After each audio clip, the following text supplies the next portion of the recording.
And like that, we are live, and welcome to another edition of Sunday Night AstroLive. I'm Robert Phoenix, and hopefully you are still you. Last time you checked in the mirror and had somebody confirm your name. Usually, you know, check the license when you use your debit card or something like that that can help verify your identity. But that's not always written in stone. Identities are fluid. And since we're going to be talking about Pisces tonight, fluidity is definitely a theme and a key. So, welcome to the show. And let me, in my fluid nature, move on over to comments. And let's see who's with us tonight. We have Jam Chloe 99. Looking forward to the podcast night. GM McCarthy, taking it almost moment to moment and staying grounded. That's a good idea. Lots happening. There's always seemed to be a lot happening, isn't there? Oh my God, so much is going on. So much is happening right now. Can you believe how much is happening? I mean, it's true. But it's been happening for a while. Uh let's see. There's Amy V, EMC2 balance. Look what is happening in Puerto Vallarta, Jalisco. Cartels blowing up the airport and the town. It's drug related, isn't it? I'll put that comment up there. That's definitely drug related. Oh, it's is that our friend Lee? That's Lee. Hey Lee, what's going on? It's good to see my dear old friend, Miss Lee Walters. Um, yeah. So I was thinking about that. I was thinking about how Claudia Scheinbaum got into office, and she made a lot of deals with cartels. And unsurprisingly, a number of people running against her died. They died during the election. And it's a good way to eliminate the competition. So you have to ask yourself, well, who was behind the deaths of some of the, I mean, they had like, unlike the US where we have two, maybe three candidates at the most, like in Mexico, they've got like 20. And quite a few of them took a dirt nap during the last election. So and now what happened is that the Mexican government went in and took out the head of the Jalisco cartel. Yeah, you have to ask yourself, right? Like, why did they do that? Unless they wanted an all-out war with the cartel, the Jalisco cartel. Why did they do that? Why did they just all of a sudden decide that they were going to go after the capo, right? The head. Um, More than likely, one of the cartels that Claudia Scheinbaum owes some political favor to said, you got to go do this. This guy's stepping on our territory and we want him out, but we don't want the blood on our hands. That's my sense. Because unless Mexico is working with the United States on a war on the Mexican cartels, which I don't think is really happening. There's really no reason why all of a sudden the Mexican government would have an interest in taking out the head of one of the cartels. I mean, they've had these arrangements for a while, right? All the leaders of Mexico have been in bed with the cartels, either super directly, moderate directly, or at the very least indirectly through third parties. Mexico has not waged a war because they'd probably lose. if all the cartels decided that they were going to join forces against the Mexican army and uh, the Mexican version of the DEA, I don't know if the Mexican army and the DEA could hold up. I mean, when you see these cartels, they're deeply militarized, right? They're loaded. I mean, they are loaded with tanks and pickups that are heavy duty and loaded with 50 cals and Hummers, and I mean, they've got all kinds of shit. They've got RPGs, you name it. They, I don't know. Maybe they've got some surface to surface missiles too somewhere in there. They've got a shit ton of money. They can buy arms on the open black market. I wouldn't be surprised if they have some fairly advanced stuff and not just rifles that they would fire uh, against the Mexican army with. So, well, what's interesting is that it is drug related, and that is very Piscean, isn't it? But another component to this is the Saturn Neptune conjunction in Aries, which is war, right? So, yeah, I mean, there's a war going on in Mexico right now, and it was started by the Mexican government. So that's one of the things that we've talked about here over the past couple of weeks with this Saturn Neptune conjunction, and that is the prospect of war, hardcore, kinetic, bloody war. And we seem to be, I don't know what you would call it. I think Trump is trying to buy time or stall or not try to do another like sortie or attack on Iran, because you can tell that the Israelis and Netanyahu are really lathered up and ready to go, and the way that the negotiations have been going on have been pretty duplicitous. It's kind of like they meet with the Iranians, they being Marco Rubio, of course.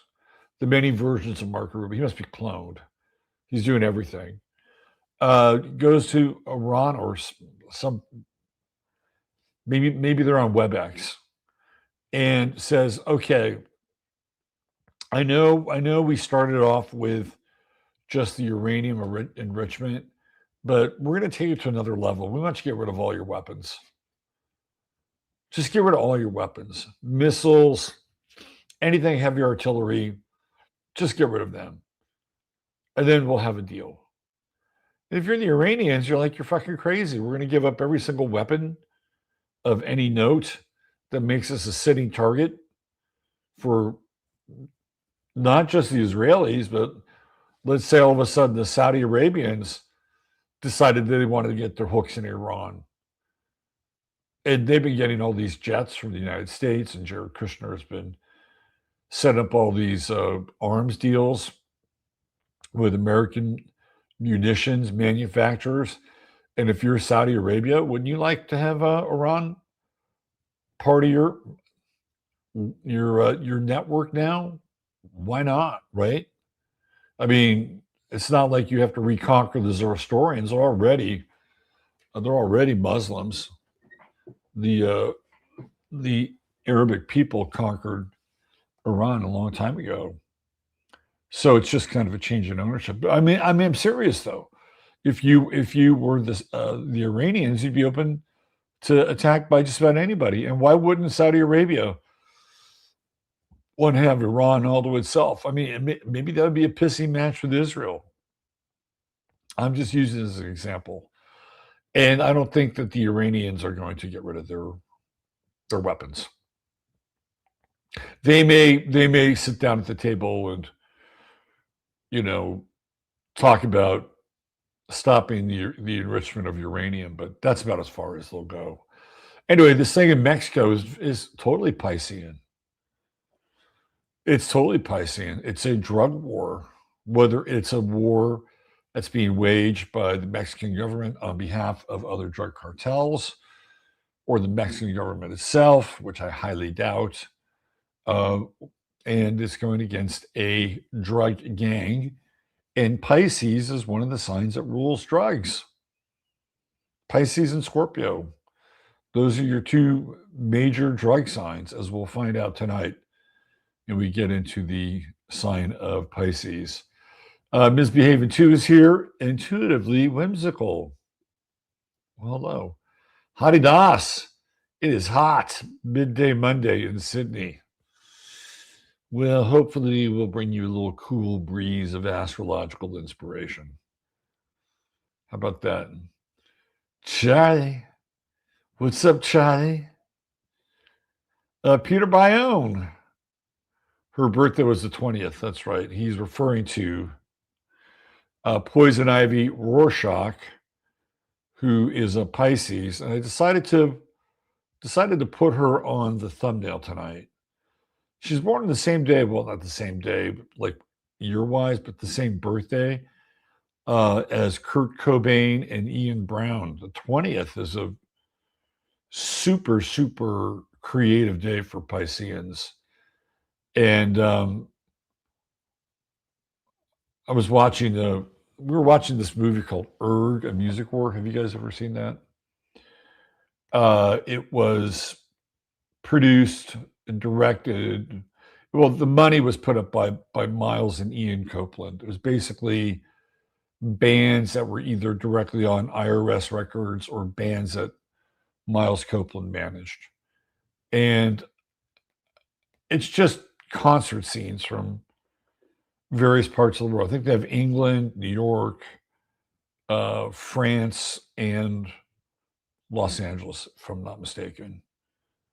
Yeah. And the Cramps are, I think, part of the New York show. And they're amazing. They're just amazing. And if you haven't dipped into their music, they're not for everybody's taste. But if you like rockabilly and you like kind of campy sci-fi, sort of borderline gothy stuff, like the Cramps are right up your alley. And the Cramps are really Ivy's. They were Ivy's like creative idea. It's like there is no Cramps without Ivy Rorschach. It's really like her idea, the style, the sound. Very, very. I remember when I first started to see the Cramps records show up. I'm like, who the fuck are these guys? I don't know who they are, but their album covers are kind of cool. They seem kind of dark. So her husband is the lead singer, Lux Interior, and he just passed away recently. So if you like rockabilly and that kind of campy 50s sort of sci-fi vibe, you might like the Cramps. They may be up your alley. They're actually very entertaining and a really good live band, although unfortunately half the band is dead now. Let's see. Yeah, you got it. Poison Ivy of the Cramps, Pisces. Mark S., what's going on? Meow Meow by 8UB. What's up, Meow Meow? Magdalene knows I am surrounded by Pisces. I know the feeling. I am an isthmus in a sea of Pisces. There's Rafi. What's up, Rafi? Speaking of Pisces, the lovely and talented one. She's with us. Sedona Angel is making braised cabbage in bone broth. Well, that sounds like a carnivore treat right there. And good evening back to you, Magdalene. Let's see what else we have here. Glemma, she's a Pisces. Hi, Glemma. Well, it's your time of season. It's the season of the witch. Let's see, who else do we have here? Lucy Lou. Hello, Lucy Lou from the snowy East Coast.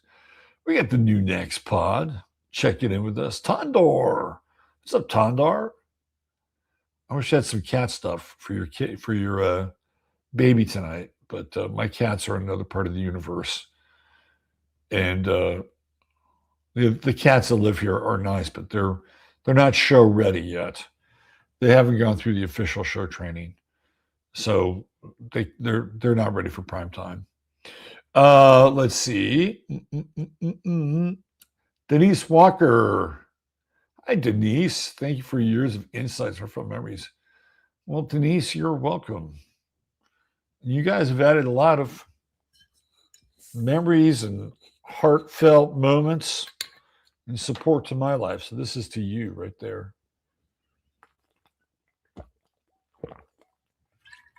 A little Mountain Valley spring water. Let's see who else we have here. Beth Berry, what's got double B? Makeda, Soul of Sheba. I am having a good evening. I'm here with you and the rest of you. Truly, it doesn't get much better than that. I mean, it does, but it's my life, and you're part of my life. So how could it not be good? Lapetius, what's up, Lapetius? Centaur Truther, USA Hockey man. I heard the men's hockey was amazing. Looked like an overtime thriller against Canada or something. And apparently those teams don't like each other either. Those guys play against each other in the NHL. So there's a few beefs going on there. We got Sandra Wells. What's up, cuz? Good to see you. One Bill Smith is here. Hi, Bill Smith, Lunchbox. Got a blizzard coming in. I got cold here over the weekend. I have to say, Kim Harvey, Cosmic Soul. I'm well. Hope you are as well. I knew it. Baby says I want to see Kitty Cat.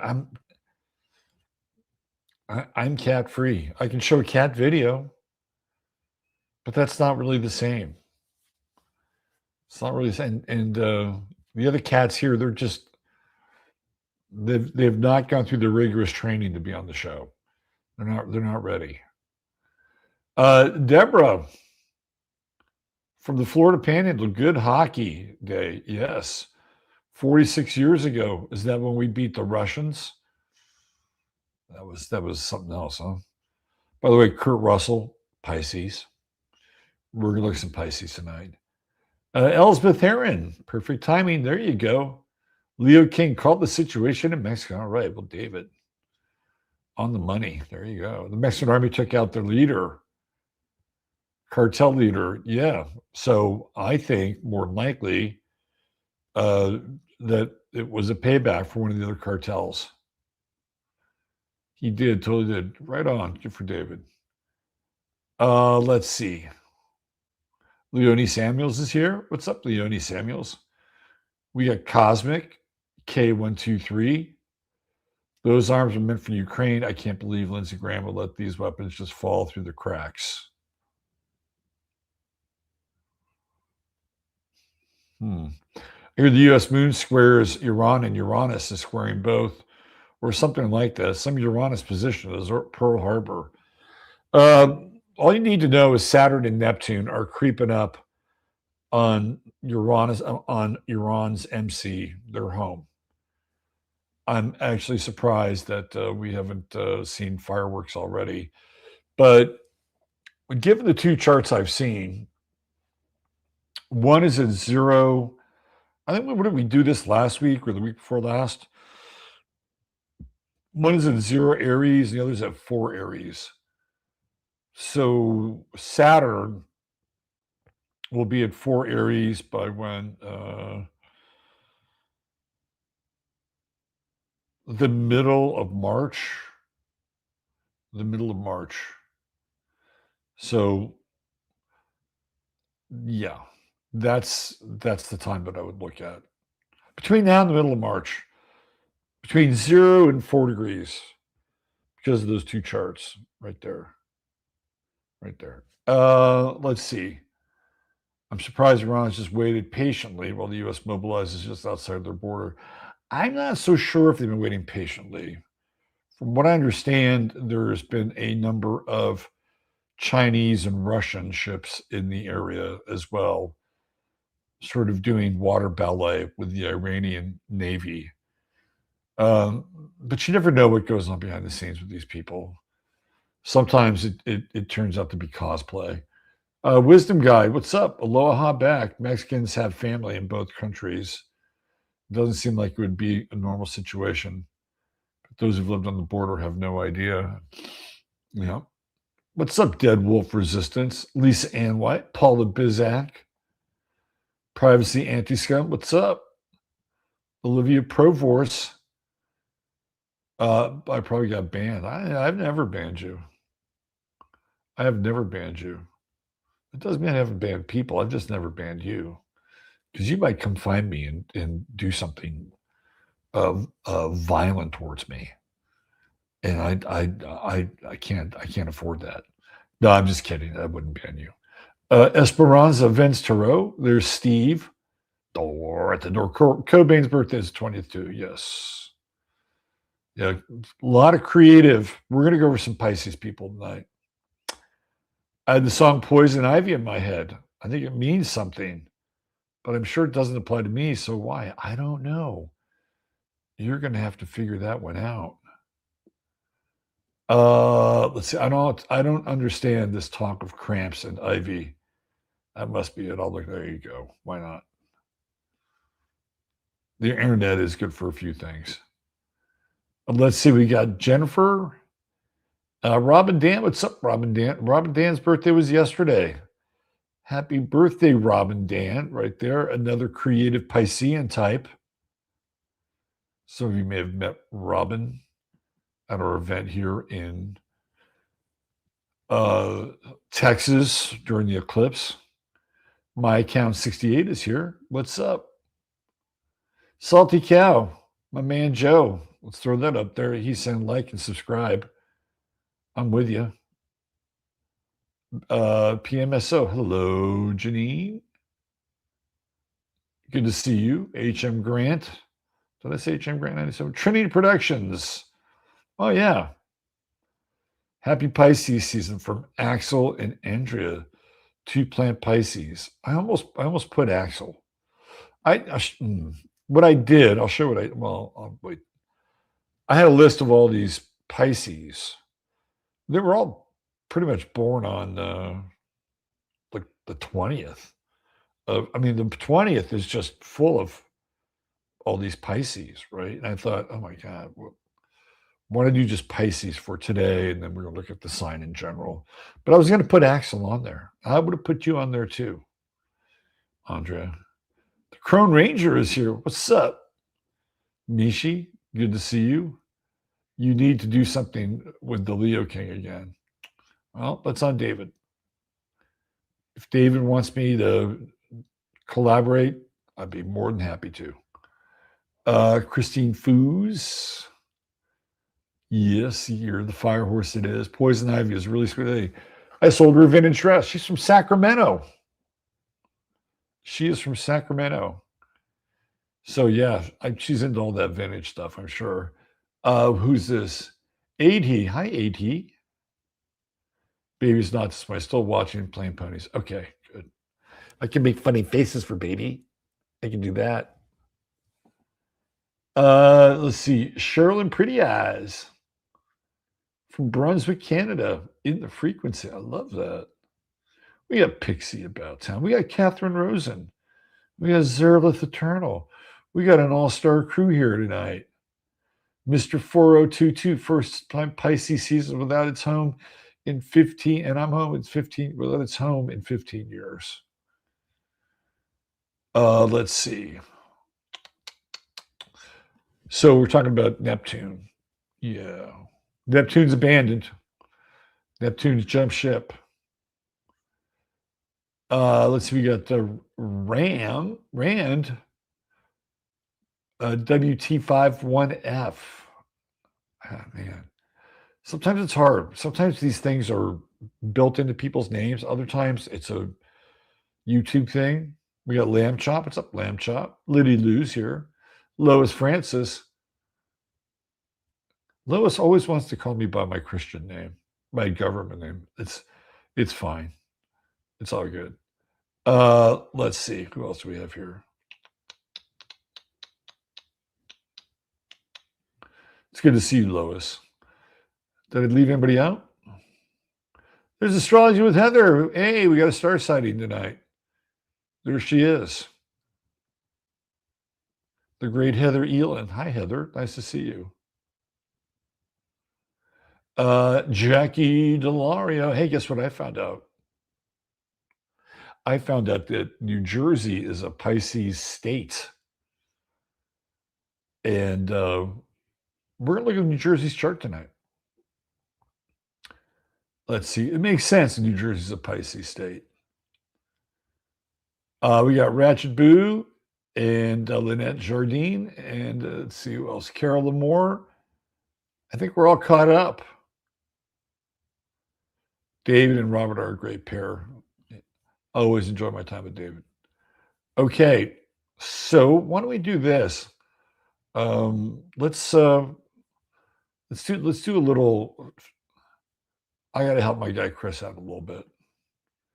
He's got a new product, and I was given strict orders to talk about this new product.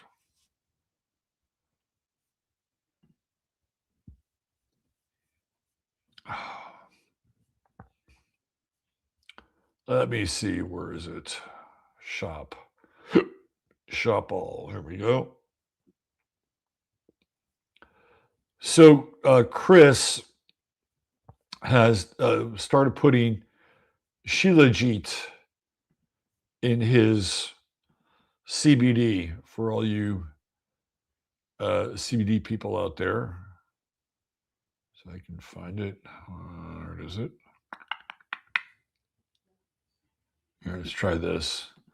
Sometimes I don't get the image. We got the image. Look at that. So here we go. You got $10 off your first order. So if you're a first-time buyer, check it out.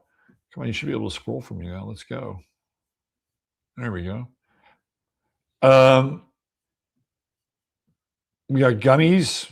We got tinctures. Let me see the product guide. So if you have any questions about when to use these things, you got a whole product guide here. Look at that. Look at that. Let's see what else we have here. Let's just go shop all. He has a new product. Let me see what that is. I got to find it. There's Pet Sounds, which is great for your pets, by the way. We get the ocean minerals. We got some brain focus. There we go. This one's new. These are new right here. Reposa, that's new. Brain focus, that one is new. Right there. He's got Blistopia. Right. I believe those are all new. And he's got the Nocturna, which is great for sleep. So all you got to do is just go here. You spend $100, you're going to get $10 off of your first order. So it's like you're spending $90. Type in 15MINS and you will get the goodie bag on top of your order. And you want the goodie bag because you're going to get more cool stuff once your order comes in. And I'll tell you, the beautiful thing about Chris and his business, repeat customers. Once you get the CBD from Chris, you're not going anywhere else. And why do I know that? Because I've talked to any number of people in chat that are there right now that they'll be able to tell you exactly what I'm talking about. All right, so I'm just buying myself some time here because I'm creating another chart. There we go. And let's go here. Okay.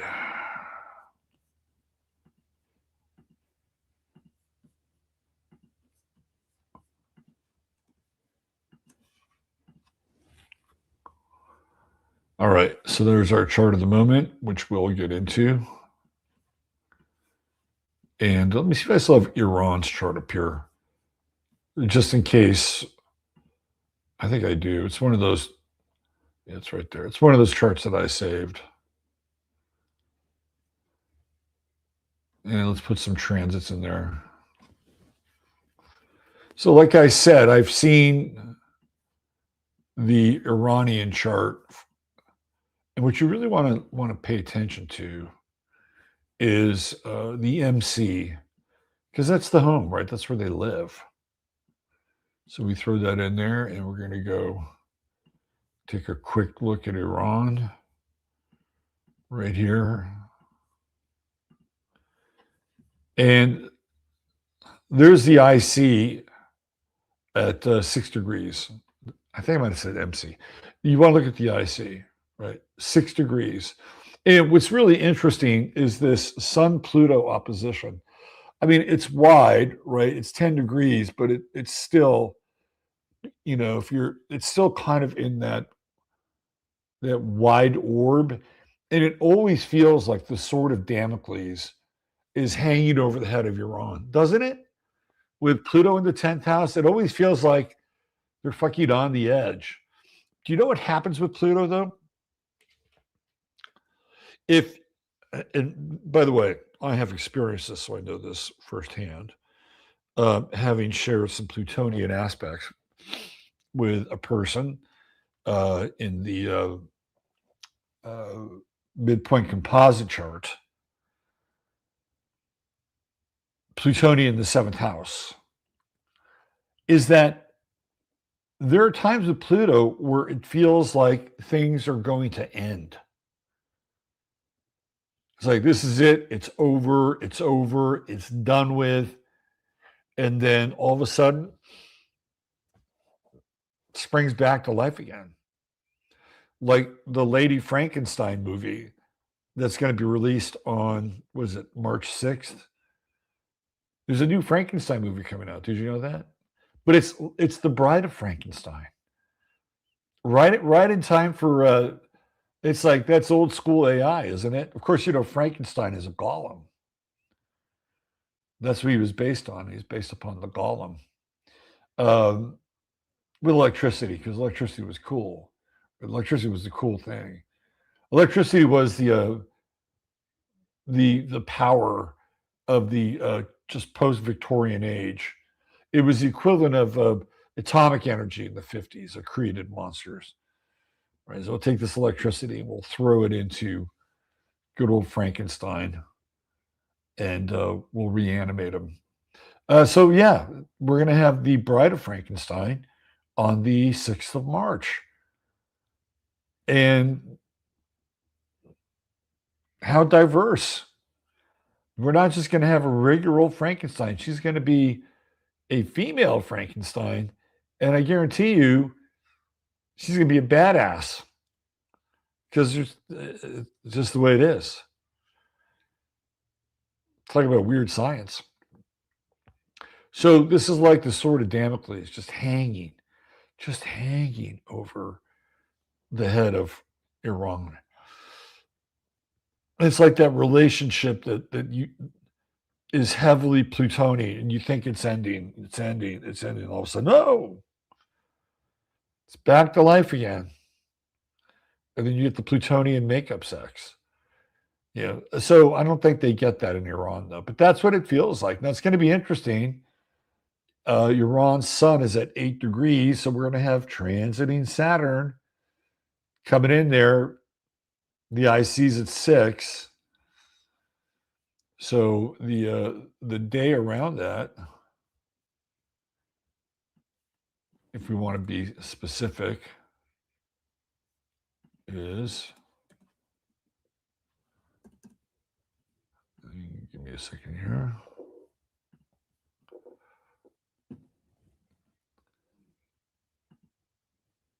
So we can play with the midpoint.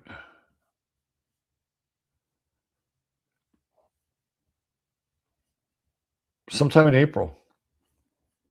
Seems a long way off, right? A long way off to be saber rattling. And to wait till April on it, I don't know. I mean, Saturn is right there. This other, over on Astro Theme, they've got, and it's weird because I put in the same time and day and everything. And on Astro Theme, the MC and the IC are at 0. So that would move everything up by 6 degrees, right? So Saturn would be much closer to the IC than, and it's interesting that they started their new country when they overthrew the Shah, right, in Aries springtime, but it's also war, it's conflict. They're always going to be at war with somebody. When you start in Aries country, it's just the way it is. And then with Pluto in the 10th house, it always feels, again, just like death from above, doesn't it? With Pluto up there. So again, depending on what chart, if it's the astro theme chart, it could be within a week. If it's closer to this chart, I'd say sometime towards the latter part of March. But I mean, that's a long time to dick around and try to come up with some sort of peaceful resolution, right? I mean, one of the things that I think we can see about Iran is that nothing really is as it seems. That's the other part of it. Neptune on the ascendant. What's really going on there? We don't really know.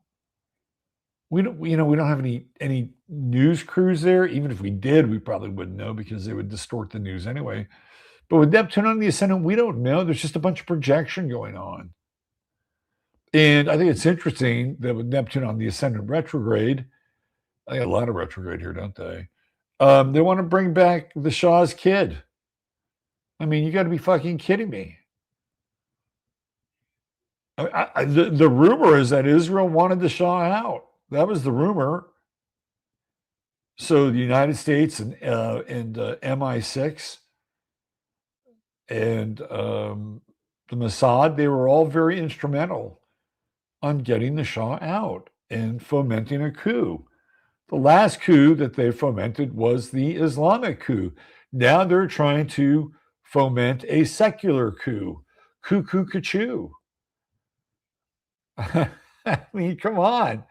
And with the retrograde, they want to put the Shah's kid back in. Well, they took the Shah out in 1979, right? So, I mean, like, we don't really know what the hell is going on in this country. I mean, look at the square with Mars and Mercury. We don't know. We don't know what's happening. The news is completely distorted. Like, even the explosions that they had, last year, Trump went in and bombed all their nuclear military. Did they really? I don't know. They said they did. But we don't really know.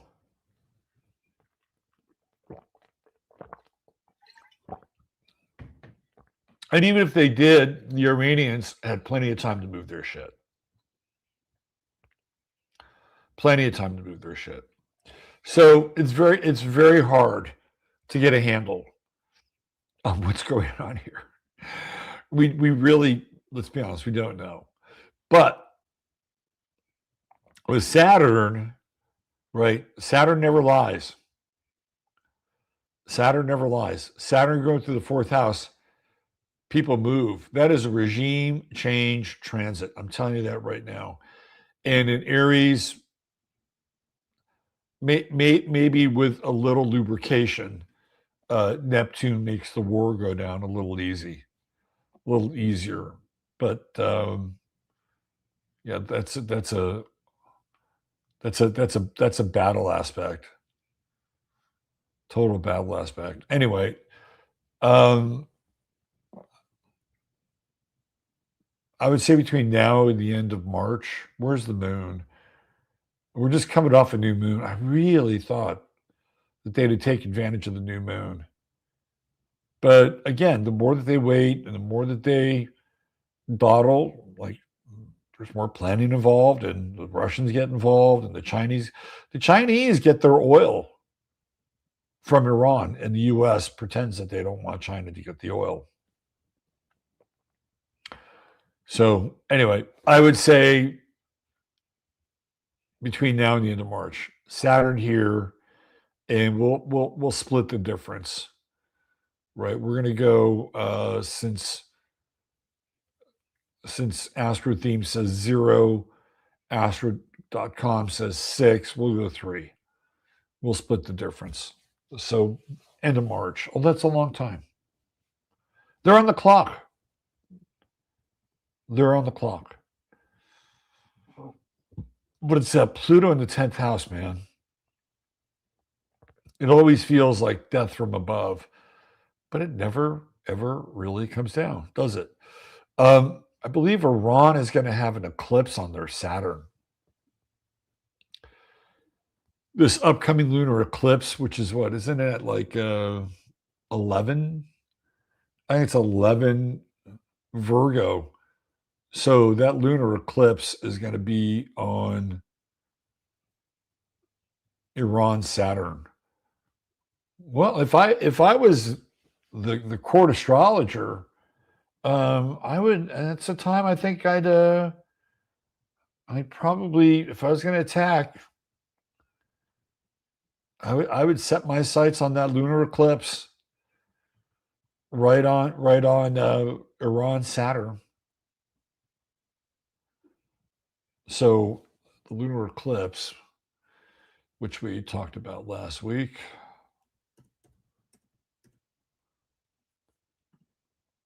is on the 3rd of March. It's about, let's see, the 3rd of March, where's Saturn going to be? The 3rd of March, Saturn is at, it's at 1 degree, almost 2. So I would say keep your eyes on the days following that eclipse. Let's say it's a Monday. Let's see, the Friday. What is Friday? Friday the 6th. Where's the moon? The moon is in Libra. That puts it on Iran's Pluto. Mercury in Pisces. Mercury's retrograde. Bad time to start a war. You got Mercury retrograde coming up on the 26th at 22 Pisces. So 4 days from now. Yeah, it's a bad time to start a war, unless you want to if you wanted to put the Shah's kid back into power, Mercury retrograde would actually be suitable, wouldn't it? It's like, okay, we took the old man out. Now we're going to put the kid back in. It's Mercury retrograde. But the problem is that, and maybe that would be a useful application for Mercury retrograde. A lot of times, what happens during Mercury retrograde doesn't really stick. So here, and I'll show you guys what I'm talking about. This is where the eclipse is going to be, right here. There's that moon, the eclipse moon at 11 Virgo. It's right there. And then, oh no, it's March. Right there. 11 Virgo. So it says 6, but it'll be at 11. And there's your Mercury retrograde. We've got Mercury-Venus conjunction. And, oh, look at that. Mars is going to Pisces as well. How interesting. So we got a lot of Pisces coming up here. We got Sun, Mercury, Venus, Mars. All you Pisces people, true note, you'll be swimming. You'll be swimming in the good times.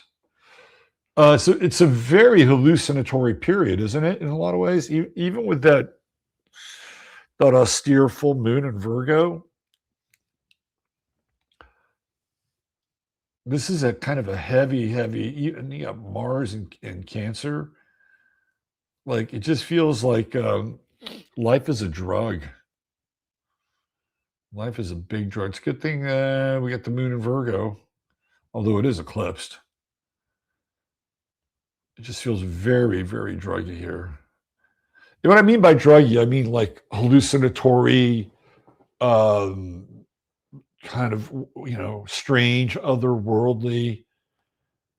Like there's outside of this eclipse moon, what do we have? We got Uranus and Taurus, which is in its detriment, or it's in its fall. Uranus and Taurus is in its fall. So it's Earth, but it's also conjunct Algol. which is connected to alcohol, which is a drug, right? It's another form of a drug. Very interesting. Huh. It feels to me also like with all of that Pisces, it's really easy to set up lots of distractions. A lot of distractions. 11/7 is an interesting day. We got Venus going into Aries. I'm sorry, 3/7. And then 3/11, which is a notorious day. That's the day that Fukushima went off. 3/11, right? And that's right there. Jupiter's going direct. So Jupiter is getting ready to end its retrograde motion here in a few weeks. Bye-bye nostalgia. Like this time of Jupiter retrograde is sort of this period where just in general we're looking back. I mean, even like this whole thing with Iran, right? I mean, theoretically, we should be looking back to 1979 when it all happened. And it does feel like there's been, and maybe it's just me in my YouTube feed, but it just feels like there's been more of this nostalgic vibe going on with this Jupiter retrograde. And I've been noticing a lot of really famous people passing away. Like just as Neptune was going from Pisces to Aries, there are all these people, really well-known people that were passing over. We had Robert Duvall last week and Jesse Jackson last week. I mean, I know that Neptune was in Aries, but there's been yesterday, I believe, Rondale Moore, 25 years old, wide receiver, NFL, one of the fastest guys in the league. He died, but he's not what I'm talking about. I'm talking about, people like Robert Duvall. And it's still falling into that Jupiter retrograde in Cancer. Doing retrospectives, like I look back on Duvall's movies and the characters he played. And, we're kind of there. And not just the US, but maybe you folks down in Australia kind of have your own version of this. Going back and remembering the good old days of Jocko or something like that. Europe, you've got your version of this as well with Jupiter retrograde. And looking back at when, times were somewhat easier and not as complicated. The world has become pretty complicated. AI has thrown on layers of complexity that, holy shit, is it real? Is it not real? I mean, we have to wade through all that. I mean, it's just like, 25 years ago or 30 years ago, we go back 30 years ago. Shit, that put us in the 90s. The 90s seemed like the 90s were dark, but they seem like the 1950s now in comparison to this world. But I love the 90s. I thought the 90s were cool. The 70s and the 90s, I tend to like the odd decades. The even decades are not bad. I like the odd decades. I liked the 70s better than the 60s. I like the 90s better than the 80s. I like the 10s better than the zeros. So I guess I got to wait for the 30s. We're getting there. But this feeling of nostalgia comes to an end, right? On 3/11, it's like wake up and smell the coffee. We're not, and don't get me wrong, I love going back in time and listening to old music and watching old movies and old TV shows and stuff that I haven't even really discovered. Like, wow, this is really a piece of shit, or this is really amazing. I still like it, right? I have Mars and Cancer in my chart, so I travel to the past a lot. But I'm not so sure. I mean, there are things from the past, like this is what I would say with this Jupiter retrograde, is find what you can use. right? It's sort of like your house is on fire and you've got 5 minutes to get everything out of it that you need or has meaning for you. Like, what would you get besides your loved ones? That's a given, and your cats, whatever. Like family pictures, like we'll say 10 minutes. Give you a little bit more time. But it's what it kind of feels like. It feels like we're in that place and we're looking around about what we want to take with us or what we need to remind us of times in our lives that were simpler, more navigable in some ways, maybe a bit more stultifying in terms of the culture. Although I always lived in places where the culture was pretty forgiving. But once Jupiter goes direct, it feels like it's kind of a very different kind of vibe to it. You know what I mean? I wonder just how this Jupiter direct is going to kind of commingle with Saturn and Neptune and Aries and this whole idea of like Christian nationalism. You know what's really interesting about this Jupiter retrograde in Cancer? Like, it kind of reminds me a little bit in some ways of Tucker's interview with Mike Huckabee. I don't know if you've seen that or not. Mike Huckabee is like, well, first of all, he's lying through his teeth through most of the interview. But Mike Huckabee is like a guy from another time. He's like an aw shucks, golly gee whiz. Let's go have a root beer float and some pie, right? Is that how Mike Huckabee kind of comes off? He comes off like old school values and kind of corny.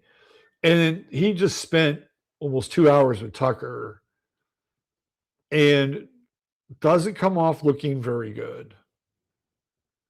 And it's not always about what he says, it's about what he doesn't say. And like Tucker asked him specifically about people that were mentioned either in the Epstein files or this guy who got busted for child porn in Nevada. He was part of he was part of some private company in Israel doing at a surveillance conference. Imagine that, and he got caught in a sting trying to hook up with a 14-year-old girl, and he wound up going back to Israel. And Mike Huckabee, he didn't know a thing about it. Now, the one thing about Mike Huckabee is that, first of all, what's his sign? He seems like a Virgo to me.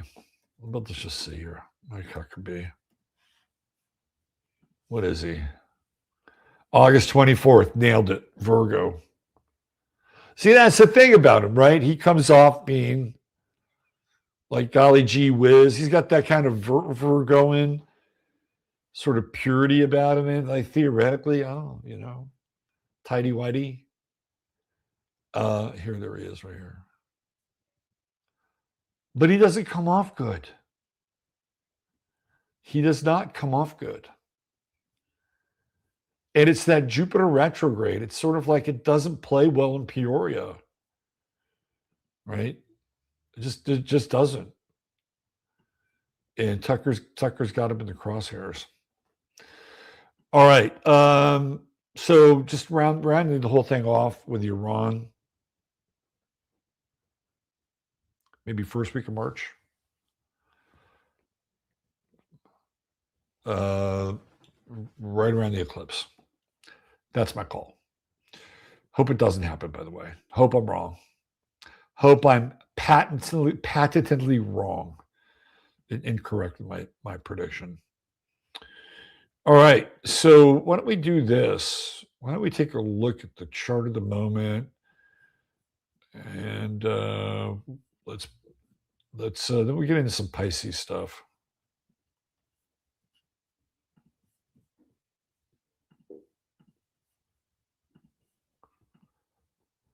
All right, so this is where we are now. There we are.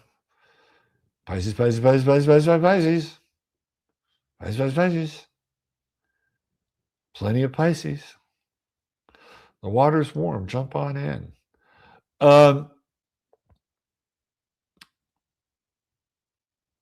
So you can see we've got the moon in Taurus, right? And that's where it's going to be eclipsed. So the moon's going to go this way. It's going to be right about there at 11 degrees. And that's why it'll be a partial eclipse, because it won't be exactly full at 8 degrees. So it's a partial eclipse. And the area that we looked at last week was that ring of fire just south of Hawaii. And apparently, after we talked about the earthquake last week, they had a trembler in Hawaii on Sunday night.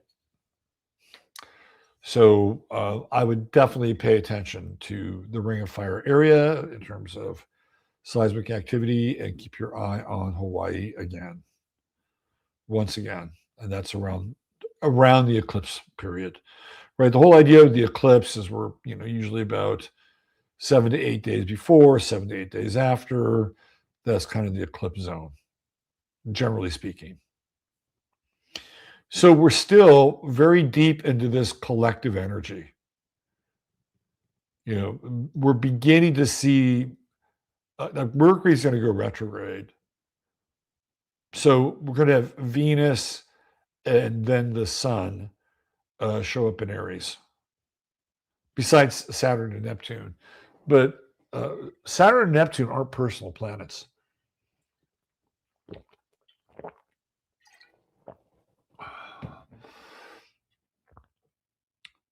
And Pisces is deeply transpersonal. So let's just go from here to here, right here. That's where the action is. And we're going to have Mercury retrograde this week in Pisces. Oh, man. That'll be an interesting break.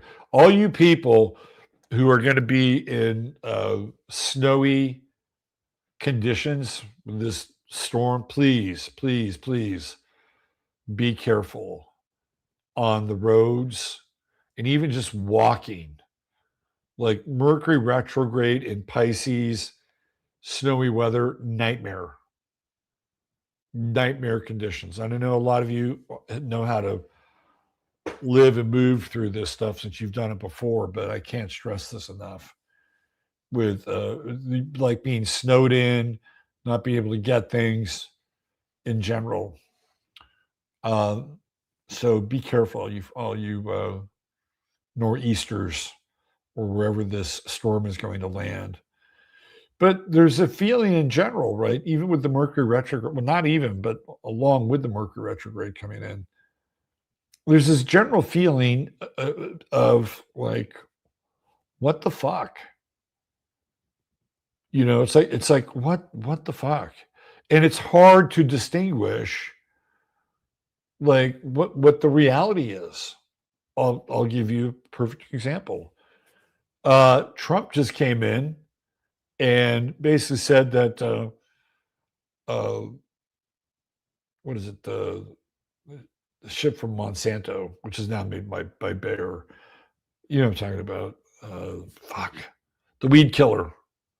I'm having a moment. You know what I'm talking about? Like, that is a protected resource now. Now and God bless these people. There are people who have said Roundup, who have said that it's kind of an essential part of the plan. It's sort of like the soil's addicted to Roundup, like a heroin addict is addicted to heroin, and so they can't take the soil off of Roundup yet. Because if they did, then we wouldn't be able to produce enough food, and there's no methadone version of Roundup. So there are people who will share this with you, right? So, well, this is the reason why. But then you get other people who will say, well, they've got to be able to have some kind of alternative.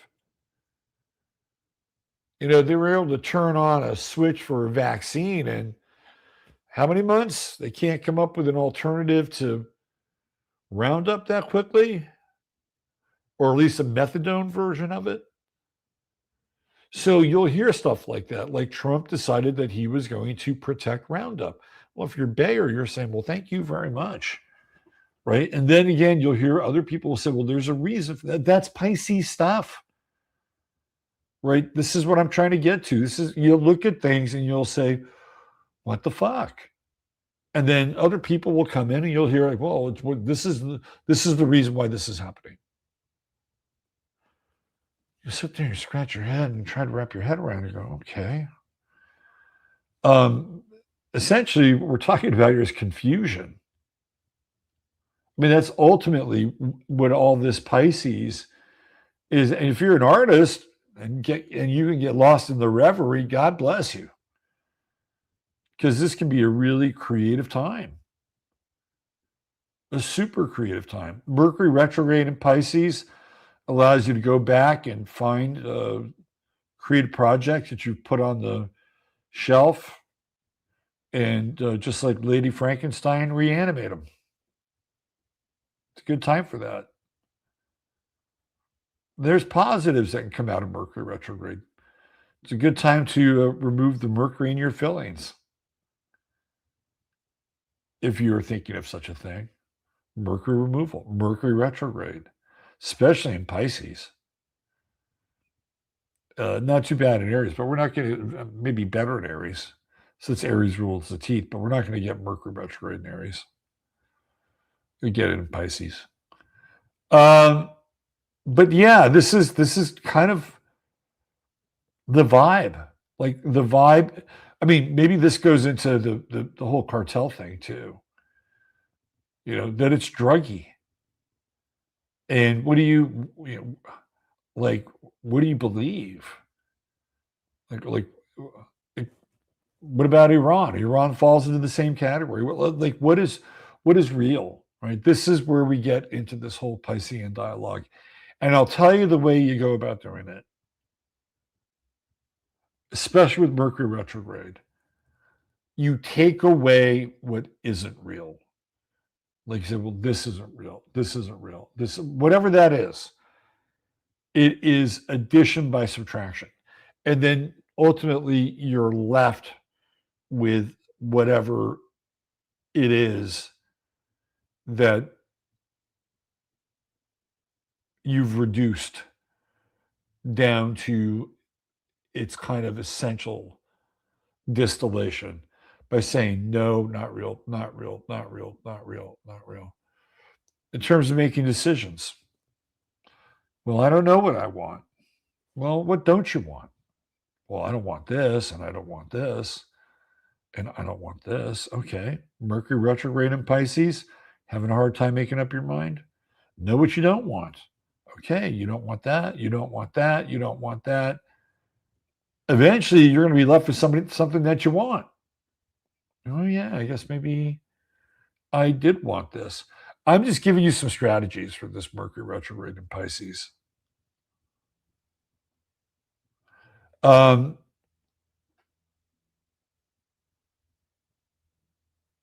make any promises with Mercury retrograde in Pisces. Of all the signs, that's one of the hardest. Because when you go back on your word of Mercury in Pisces, it is really emotional. People feel like crushed if you go back on your word during a Mercury retrograde in Pisces. So try not to promise anything that you cannot fulfill. Simplify your life. If you have to make a decision, just say, let me think about it. Let me think about it. The worst thing that could happen with Mercury and Pisces, and Mercury and Pisces retrograde, is to be put on the spot, and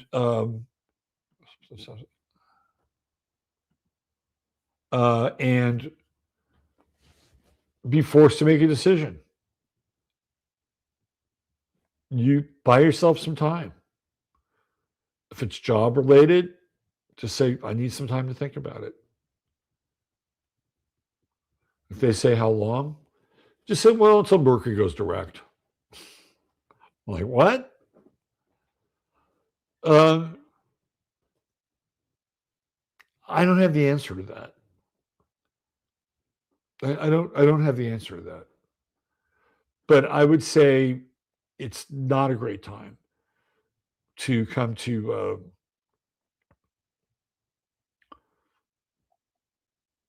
decisions, full stop. Because not only is Mercury in Pisces, it's a water sign and it's mutable. It's mutable. The terms and conditions will change. And there's probably a good chance that if you hold out, hold out, hold out, then if you can hold out long enough and Mercury goes direct, instead of getting fired, you'll get a raise and a promotion. It's kind of like Office Space, where Peter gets hypnotized and he doesn't go to work anymore. I mean, it's a total Mercury retrograde in Pisces. That's a perfect example of what I'm talking about. If you haven't seen the movie, uh, there's this guy who's going to therapy with his girlfriend, and and the character's name is Peter, and the girlfriend's kind of high maintenance. She's very high maintenance, and he's being put into a hypnotic trance so that he can lessen his stress. And the therapist has a heart attack, so he winds up staying, Peter, in this hypnotic trance. A lot of you have seen the movie. He stays in this hypnotic trance, and what happens is that he just doesn't give a shit anymore. And he decides not to go to work. And when he does decide to go to work, he does it on his own terms, his own time. And it's it's brilliant, right? It's Mike Judge. And he was able to get what he wanted, and he didn't even want it. Like, that was the thing. He didn't even want a raise. And these guys came in from corporate and they were going to give him a raise and a new position, and it was like, and he didn't do anything. He just told him the truth. That's all he did. He just told him the truth, and he didn't hold back because he had nothing to lose. He was still in this hyper relaxed hypnotic state. It's a really great metaphor for this Mercury retrograde in Pisces. If you can get yourself there, like everybody else around him was melting down, and they're all using their rational faculties. They're all, they're nervous as hell. They're all up in Virgo land, right? This is what's going on with them.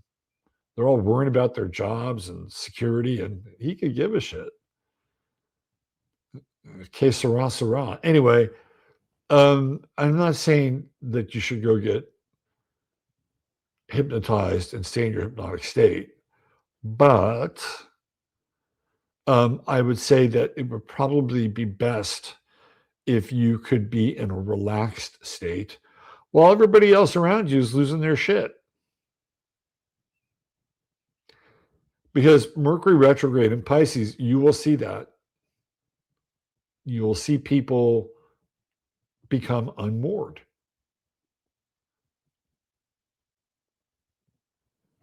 Mercury will be at what, 23 Pisces on Wednesday, if I'm not mistaken. 23, 24. Let me just go back here. I got to check. Let's see, Wednesday. Let's see, what do we got here?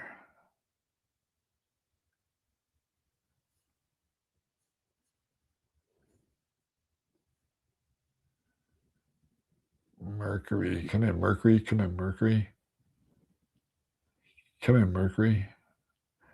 So it's the the 7th. Hold on. Hold on. Where is it? No, I'm sorry. What am I thinking? 26. I said that over 26. So is that 22 Pisces? 22 Pisces. So that puts it within 8 degrees of Neptune. Well, we've got a Mercury-Neptune conjunction,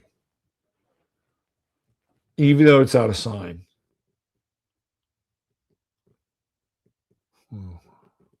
Yeah, it feels to me like that's. You ever take a video game away from a kid? Is it Mercury retrograde from Neptune is kind of like that, and your kid like loses their mind and starts to melt down. That's what this feels like. I wonder what the addiction is. YouTube was when we had the eclipse. YouTube was acting wonky on the eclipse. Really, really wonky. It still hasn't really recovered.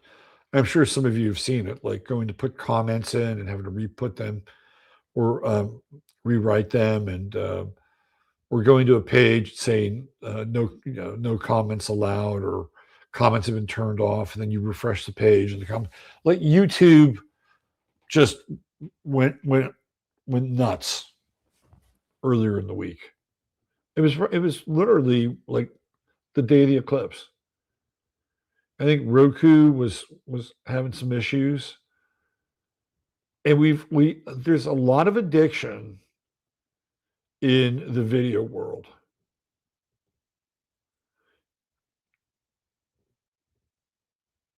I wonder if this Mercury retrograde, as it separates away from Neptune, I don't think the internet is going to go down, at least not during this Mercury retrograde. But it was troubling. It was troubling when YouTube, and it started to act up, like I think about 2 or 3 days before that. So I could see certain networks going down for a while. I could see Discord going down with Mercury retrograde from Neptune. By the way, I think they're changing the T&Cs for Discord, and you have to prove that you're over 18 now. That's what I've heard. And what is the big gaming channel? Twitch. I could see Twitch going down. I could easily see Twitch. I could see Twitch going down for a couple, like a day and a half, and just watch people lose their fucking minds. Because that's where they play online video games. I could see that. Because the idea here, right? I don't care what sign Neptune is in. I mean, it's the ruler of Pisces. Mercury retrograde is taking us away from our addictions. It's making us rethink our relationship to whatever substance we have in our lives that we have sort of been using as a crutch. Whatever it is. It could be THC gummies, Diet Coke, whatever. There's it could be shopping, right? There's something interesting about this Mercury retrograde kind of breaking away from Neptune. And one of the first things it does is it comes back in contact with Venus.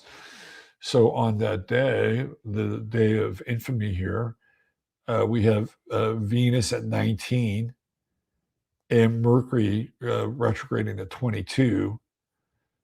So the closest they get to each other is on the 28th, where we have Mercury at 22 retrograde and Venus is at 21 Pisces. So it's stationed at 22 for 2 days. And then it goes into the retrograde for 3 days at 22. So it's going to be at 22 for a total of 5 days.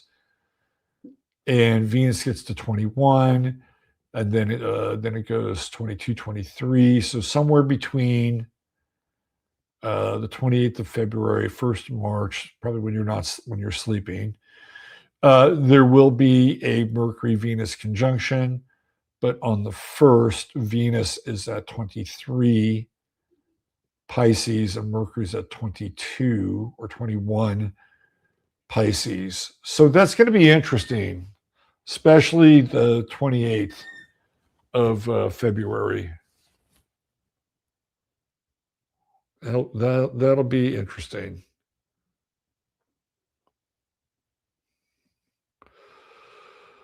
Relationships.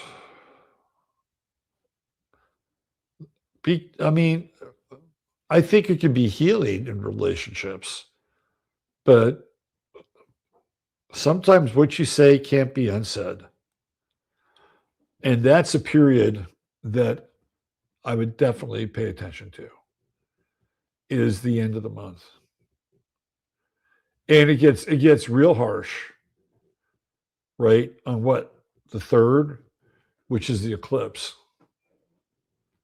So that's where it gets really harsh, because both planets are still within a reasonable orb with each other, both planets being Mercury and Venus in Pisces. That whole period from like the 28th through the eclipse, highly, highly sensitive. People are super sensitive. And even when you think you're being sensitive or mindful, it may not come off that way. It may come off as being completely insensitive, or it's already kind of happening. Like I did a show on Friday, and I was talking about when the country, when the companies, the manufacturers, and the heavy industry left this country, when NAFTA and the whole move towards globalization came about. And I was just saying that it was kind of a trade-off, right? Like we could outsource our heavy industry, which produces heavy duty environmental runoff.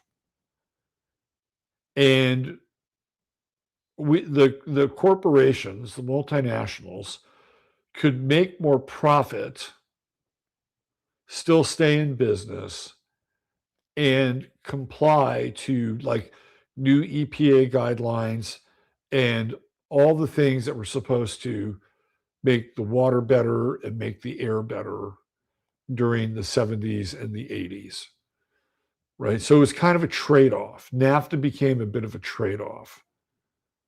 And there was nothing in there that I said I approved of NAFTA. It pretty much wiped my family out. So I can't approve of it. But the person who watched the show heard it that way. So we're already kind of there. We're already in this place where people are hearing things in a really subjective way, deeply, deeply subjective. And when Mercury's retrograde, if you're a person that takes things personally and you internalize a lot of the dialogue around you, this Mercury retrograde could be helpful. I mean, it could be helpful in terms of you trying to understand why you take things so personally. I mean, maybe it's something that, we can all look at, because we all have Pisces in our chart somewhere, don't we? So wherever Pisces shows up in your chart, maybe that's the area that you should start looking at. It's the soft white underbelly in a lot of ways.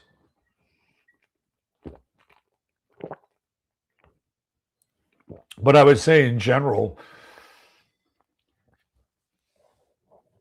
it's a better time to apologize than it is to make grandiose or direct statements.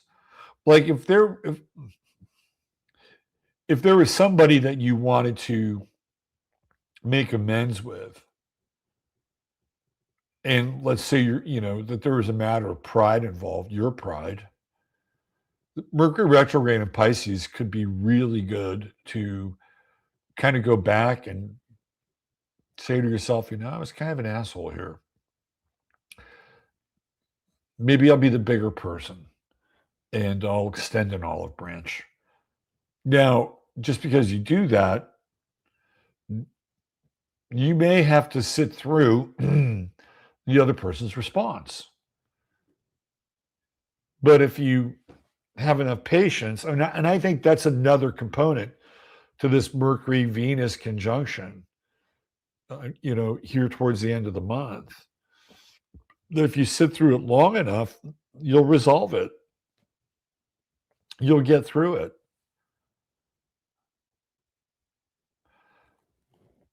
It's funny. We were watching this episode of Jimmy Dore today,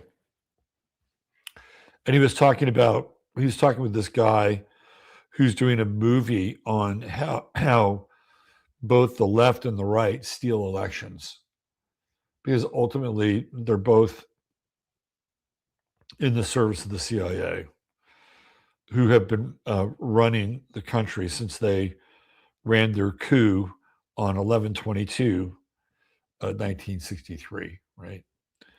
So he was talking about hanging chads, and how that election, the Republican election, was thrown for George Bush. And he was saying how the Republicans have said most recently that the Democrats always cheat. Well, he was reminding people, again, we're kind of in a Mercury retrograde language, that, hey, guess what? George Bush cheated twice. He cheated the second time with John Kerry, had his skull and bones buddy run against him. And there is some voting evidence out there that would corroborate that John Kerry won that election, because by the time that rolled around, the magic of 9/11 had worn off, and a lot of people weren't real happy with George Bush. So the reason I'm bringing it up is the hanging chad thing, and maybe you have your own version of hanging chads with people in your life. And Pisces is what? It's in that third decan. It's in that Scorpio decan. It's an intense decan, right? It's like going into dark places. And what happens if you put yourself out there and you offer up an apology or whatever, and the person says, fuck you, I don't accept it? Well, guess what? They don't have to. They don't have to accept it. As long as you went there, you can say, okay, I went there. I realize you're hurt, or I realize you might have felt that I hurt you. I am sorry for that. I apologize. You're off the hook. It'd be nice if the person says, oh, geez, thanks, sir. I really appreciate that. And let's hug it out and be friends again. I mean, everybody wants that, but it doesn't always happen. And sometimes you have to live with maybe at best, I'll forgive you, but I won't forget it. It's okay, right? And I feel like there's something about this Mercury retrograde that it's important. It's important to clean some things up because once she moves into Aries, right? Once Mercury moves into Aries on the 18th of April, we'll just take a look at that day. Here, I'll show you. So we're on the 18th of April. Sun in Aries, I know it's at the end, right? Right there. Moon in Aries, right there. Boom, boom. Sun, Moon in Aries, right? New moon. So we got a new moon right there. Bang. There's Mercury in Aries, Venus and Taurus. We also have Saturn and Neptune. Saturn at 7 and then Neptune at 2. So we have Sun, Moon, Mercury, Saturn, Neptune. 5 planets. Out of those 5, 4 are within a 7-degree orb of each other in Aries. So that's a new time, right? That is a time for a new start, a new beginning. And I feel like that this Mercury retrograde, even though Mercury goes direct here and it's still going through Pisces, that this Mercury retrograde is kind of critical.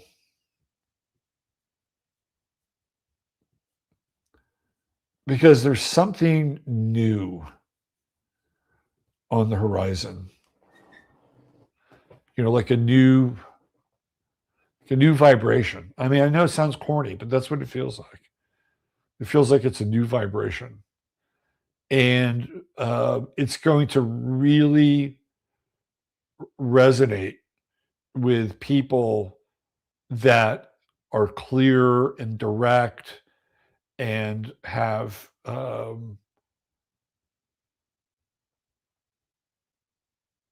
what's the word I'm looking for? Just more personal illumination. Like this energy, it's also it's a big war energy too. But it's a very lucid, very clear, uh, very direct manifestation of the I am, which is Aries. So if you're in that space, and up here in the Northern Hemisphere, it's also springtime. If you're in that space and that's where you are, this energy is like it's like a wave at Mavericks. It's like it's the wave you've been waiting for. Last night we were watching Anthony Newley and Sammy Davis Jr. do this incredible duet. I don't know if you know who Anthony Newley is, but they were singing this one song, and they don't write lyrics like this song anymore. And it's about these. It's a guy, but they're singing this duo, right? This duet, and this guy, you can tell he's been really down on his luck for a long time, and he's like waiting for this one moment that he could grab and take his life by its destiny, right? It's his moment in time. It's his moment to claim his life.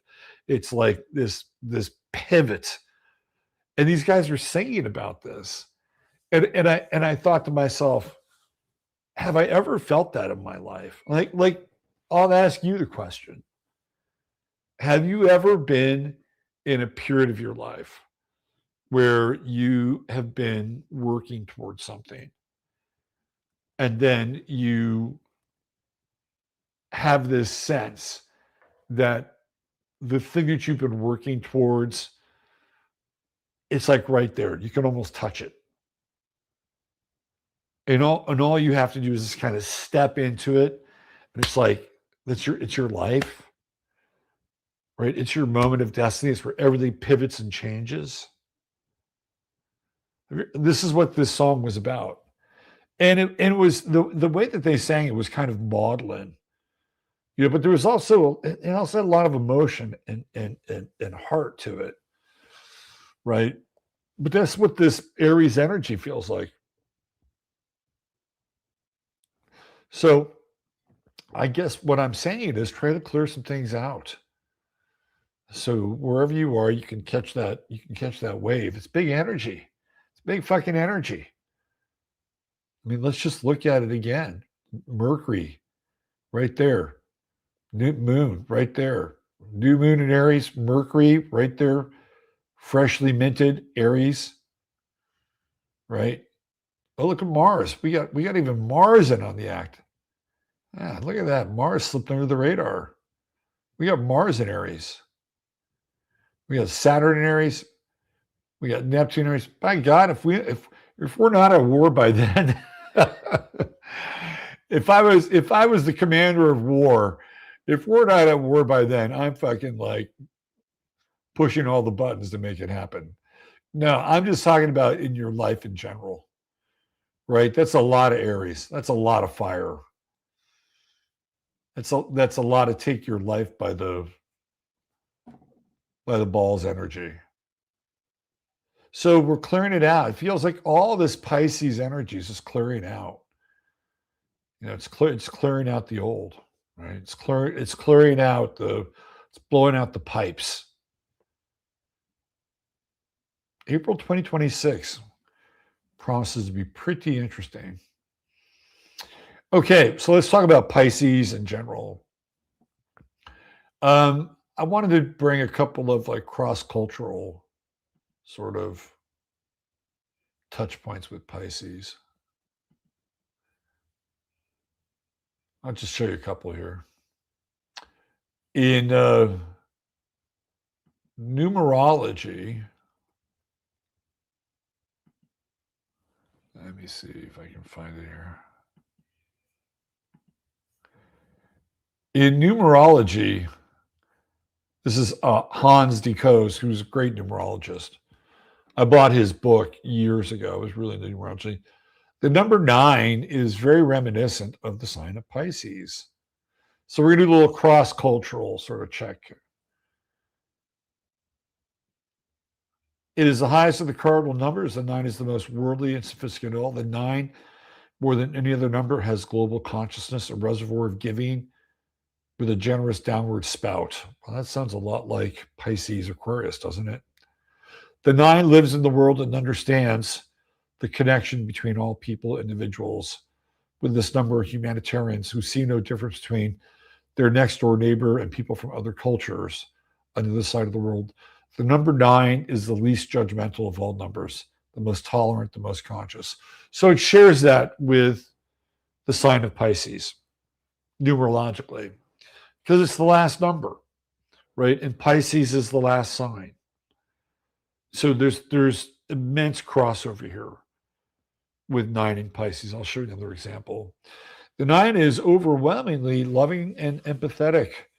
People often regard those with a strong 9 as majestic, graceful, and elevated, but closely connected with the rest of humankind. At the same time, they can be hard to reach, seem aloof, and tend to float above the small-minded issues that can be upsetting to others.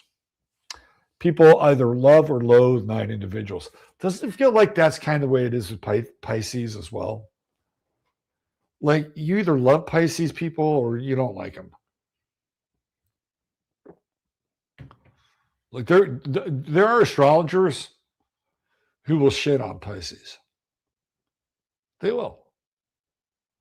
They'll shit on Pisces because as a sign, it's sort of at times vacillating, doesn't like confrontation, can be passive aggressive, right? The negative traits of Pisces that we all know too well. Sometimes they're just kind of off in their own world and they're not really conscious of others, right? They're kind of blithely unaware, which is, fine. They're just kind of in their own headspace. right? Sometimes it can be a little touchy, a little hypersensitive. Those are the qualities and traits. It's usually the passive aggressive, non-confrontational, and at times taking on the role of the martyr quality that I think certain astrologers find abhorrent in Pisces. Not this astrologer, mind you. I actually think Pisces are really interesting, and I'll show you why in a minute. But so of all the signs that get shit on the most in the zodiac, I think it's probably a toss up between Pisces and Virgo, and it's of course they share the same axis. I think they get shit on the most. People shit on Scorpio, but they're afraid to tell a Scorpio that they shit on them. Like if they have something to say about somebody who's a Scorpio, right? Like they've got some dirt or whatever, they'll tell their friend, please, please, please don't tell them this. Whatever you do, don't tell, because they know that a Scorpio will, if it gets back to them, the Scorpio will not only remember it, but will make them pay for it, right? But Scorpio is one of those signs that I think does get shit on, but people are afraid to shit on Scorpio. They're just like, go ahead, do what you want. You're great. But behind their backs, like, can you believe that? Can you believe that? That goth makeup all the time. All the fucking time, the goth makeup. What's up with that? Which could be a Piscean, bit of a Piscean trait too. Pisces and Scorpio have some interesting similarities in a lot of ways. But I think maybe here's what I think. Pisces is the one sign that Scorpio doesn't scare. Right? It's like they're kind of made for each other. Pisces is like, oh, you're cool. You're really cool.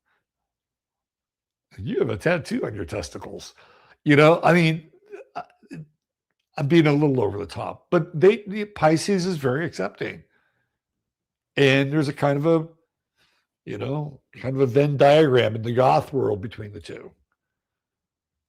I think Geminis get shit on a little bit too, but they don't care because Gemini will just take it, turn it right back into firepower and usable gossip. Let me get back to this. Let's see. Nines have impeccable taste, are talented, creative, and usually quite eloquent when they express themselves. The 9 is called the Mother Teresa number because it doesn't hesitate to rectify abuse. More importantly, it does not seek credit for giving assistance. Just as the 9 added to another number does not force its way into the sum stays the same. 9 individuals never force themselves upon others when trying to help. Not always true, but I think in the most part they do, for the most part. But what's interesting is Mother Teresa, well, she would qualify as being a 9 in terms of her vibe, right? But she's also a Virgo, so she's born in the month of Virgo, which is the 9th month. So she is a 9, in the month, but she's also a 9 in terms of her energy, which is Piscean, although she's very Virgoan because she helped the poor or he helped the poor or whatever they were. So numerologically, 9s are very creative, selfless. Where have you heard this all before? Pisces. So Pisces is very much connected to the number 9. Right? Well, what else is Pisces connected to? In Chinese astrology, Pisces equivalent is the rabbit. Yes, the rabbit. Where have you heard this before? These polite and gracious people have a natural elegance and a quiet charm. They are friendly, kind-hearted, and approachable, and will seldom offend or argue with others.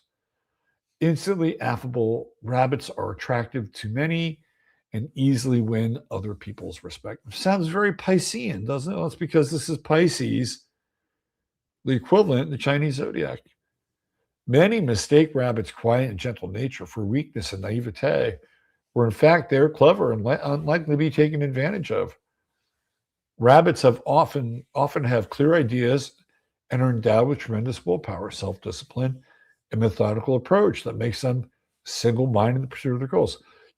Say what you want about Pisces. Kurt Cobain was a Pisces. That motherfucker knew what he wanted. He wanted Nirvana to be as big as the Beatles. He wanted Nirvana to be the Sex Pistols meets the Beatles.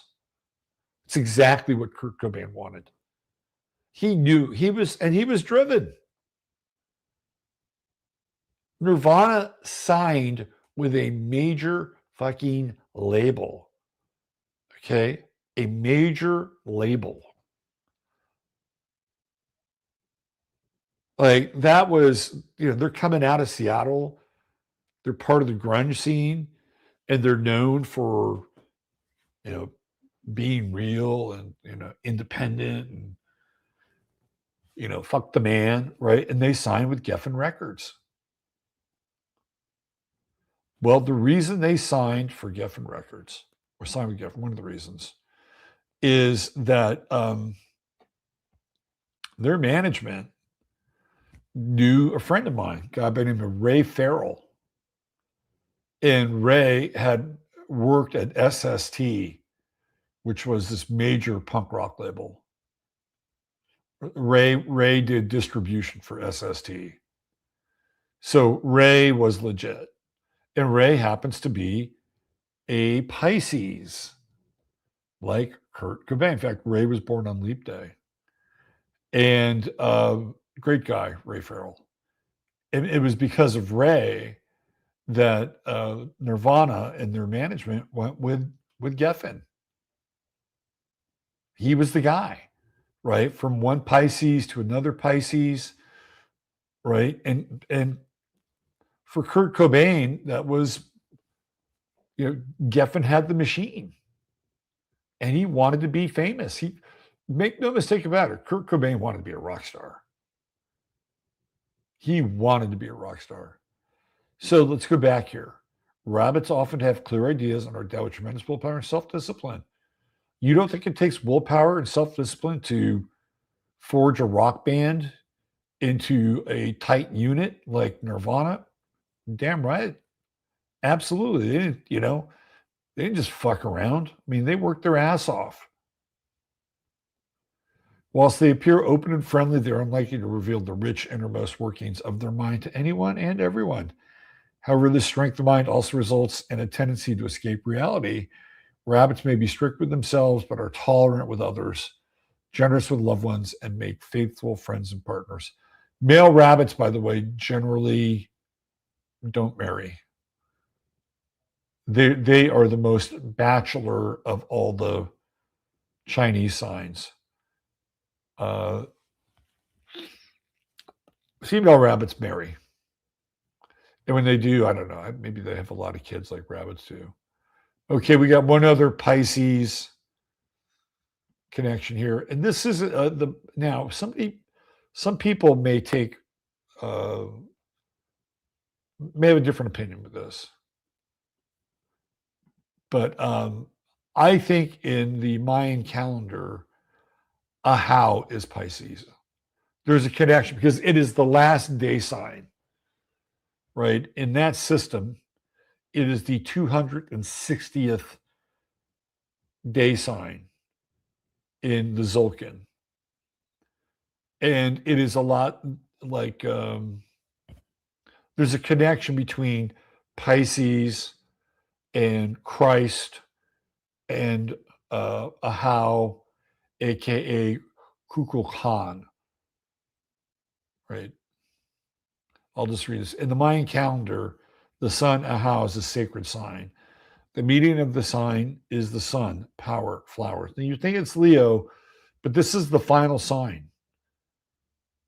This is like the last degree of the Zolkin, day 260.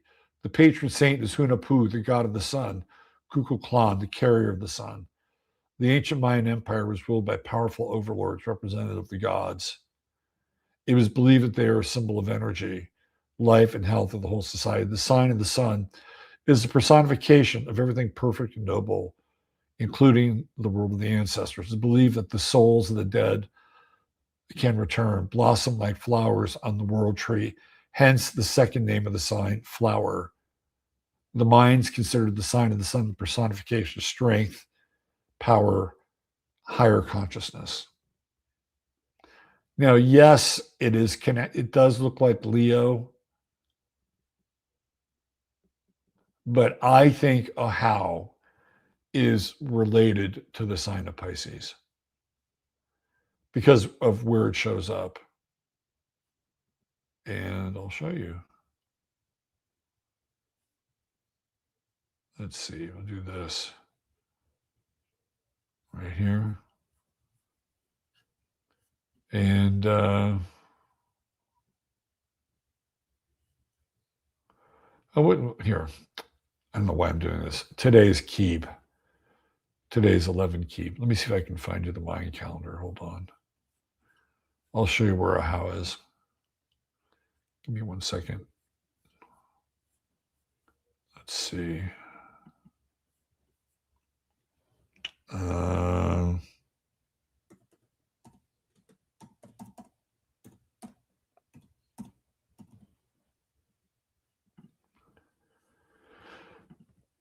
Okay, so this is let's see if I find a good one here. Here we go.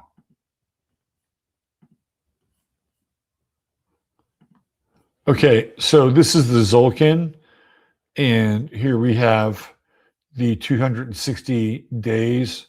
This is a lunar-based calendar, right? Jose Arguelles system. There's a how, and then there's day 260, right? So I wanted to give you just a visual as to why I think, first of all, it's the 20th. It's the last sign of all the day signs. Not only is it the last sign of all the day signs, it is the last sign of the Zolkin as well. So we have the number 9, we have the rabbit, and we have a how, which are your cross-cultural connections with the sign of Pisces. There you go. All right, so today, let's find out who, we got some Pisces birthdays today. So check out who we've got. We've got Drew Barrymore, James Blunt, Michael Chang, Ryan Dorn, famous almost baseball player, Julius Erving, Charlie Finley, owner of the A's, Steve Irwin, the late Steve Irwin, Ted Kennedy. Put a little pin there. Sybil Leek, we're going to put a pin in there.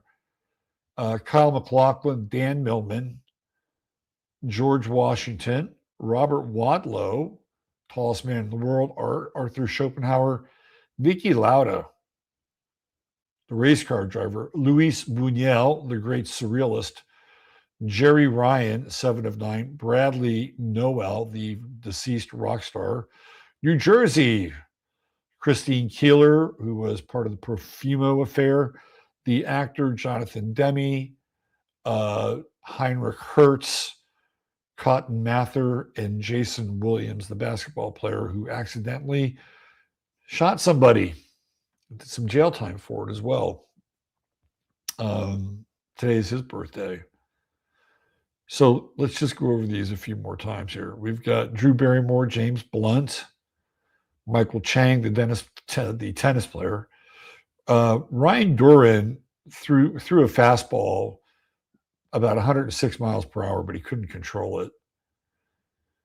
And then there's Ted Kennedy. Can I stop this? It's either on or off, isn't it? I don't know if I can just stop it. It's either on or off. I wish I could just stop it on a name. We'll stop for a second. Ted Kennedy. Let's talk about Ted Kennedy.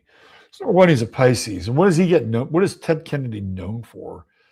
Well, first of all, he's known for drinking a lot. Number two, he's known for Chappaquiddick. When Mary Jo Kopechne, who he was having an affair with, was in the car that went off the bridge in the crossing the Chappaquiddick River, and Ted Kennedy just left the scene of the crime. Right now, there's a lot of speculation about what really happened there, and he was having an affair with her. Right, and there are some people who believe that the accident was actually intentional. Believe it or not. If you want more dirt on that, check out the gemstone files with Jim Stone, not the Jim Stone that is current.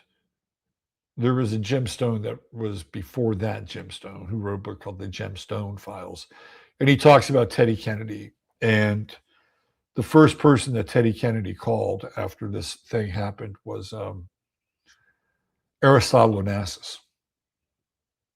So Aristotle Onassis supposedly was the fixer for the Chappaquiddick event. But what's interesting about it, right, is that it's very Piscean. You know, it's like Mary Jo Kopechne dies in the water.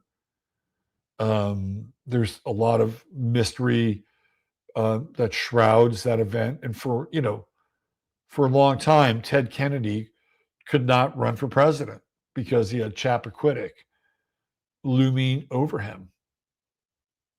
Wasn't going to happen.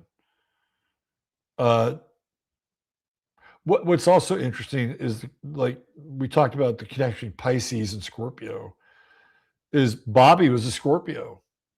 Of course, he gets shot and killed.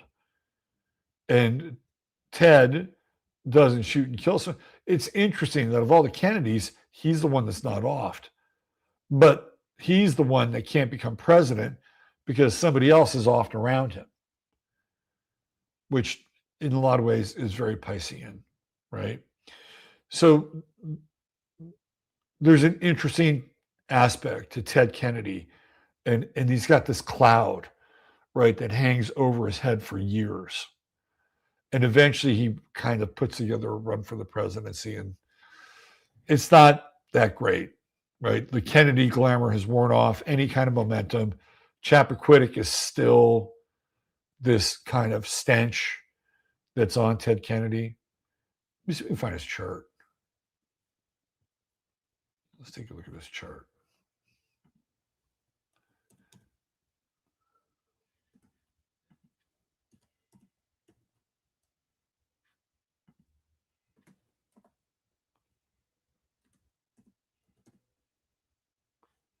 Here we go.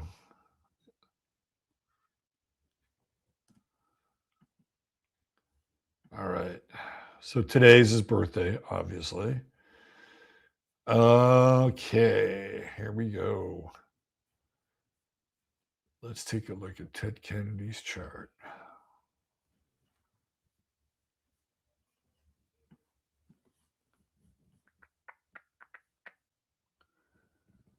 All right, StreamYard, where'd you go? Okay, here we go. All right.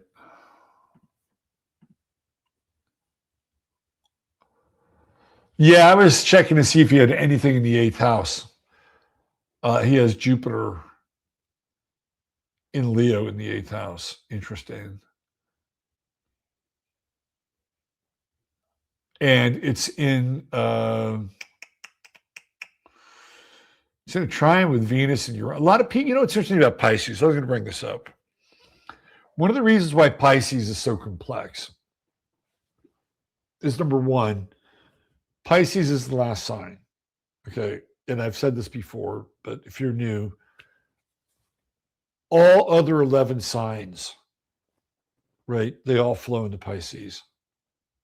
So Pisces isn't just one sign. Pisces is all the signs. Pisces, you're the rainbow. Pisces is all the signs. And that's what I think makes life complex for Pisces. And I'm going to go through some Pisces. Like, I got a big sort of pictorial. And I'll show you how different they are. But what you'll see with Pisces, and Ted Kennedy's chart is a really good kind of example of this, is that oftentimes in the Pisces, you'll get planets in Aries because it's the next sign over, and you'll get planets in Aquarius because it is the sign before it. And here he's got that Mars-Mercury conjunction in Aquarius. Are you kidding me? Like, there's your Chappaquiddick, and it's opposing Moon Neptune right over here on the other side of the chart. It's really Mercury opposing Moon Neptune, but Mars is along for the ride, if you know what I mean, right? Oh, that's the eighth house. That's the thing about Astro themes charts. They're always a little skewed. So Jupiter's in the seventh house. Neptune, Moon are in the eighth house. Holy shit. That is totally Chappaquiddick, right? And he's got that. So Teddy was born on a full moon, too. Not a favorable full moon at that. So you can see Chappaquiddick in the chart. It's right there. Right there. But the thing I wanted to say is that one of the reasons why Pisces, not just because they have all the other signs sort of flowing into them, it's many times they'll have planets at Aries and Aquarius, which make them slightly unpredictable at times, especially if they have like Venus in Aries, and he had Venus in Aries. Look at that, Venus in Aries, and he had a conjunct Uranus. That's pretty sudden, isn't it? And then Mercury in Aquarius, he was no dummy. So a lot of times with Pisces, that's what you'll get. It's sometimes maybe you'll get Sun Mercury in Pisces or Sun Venus in Pisces. Occasionally, like if you were born now, you'd have a shit ton of Pisces. Sun, Mercury, Venus, true node, right? So you would have everything's really close to the sun. But here it's a bit more spread out. So those inner planets do contribute to sometimes why Pisces may not always seem like a Pisces. Let's say Pisces has Mercury in Aries, right? Not impossible. Mercury in Aries. They can be a lot more hot-tempered and a lot more, at times, direct than your average Pisces, or a Pisces that has, say, Mercury in Aquarius or Mercury in Pisces. And there are examples of people like that. Not Teddy Kennedy, but I just wanted to bring that up because you'll see that, right? That's another layer of complexity. Man, this has Chappaquiddick written all over that. Look at that. Moon, Neptune, eighth house.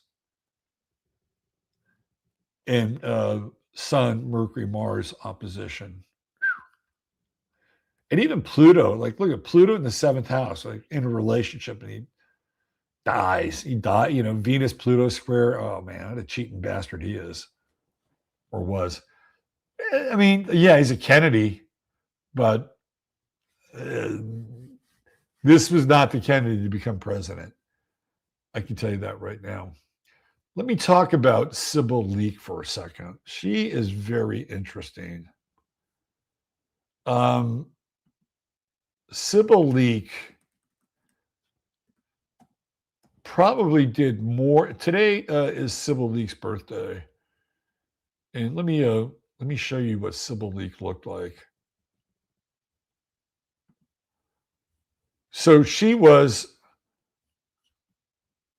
a witch. And she was a very eccentric woman.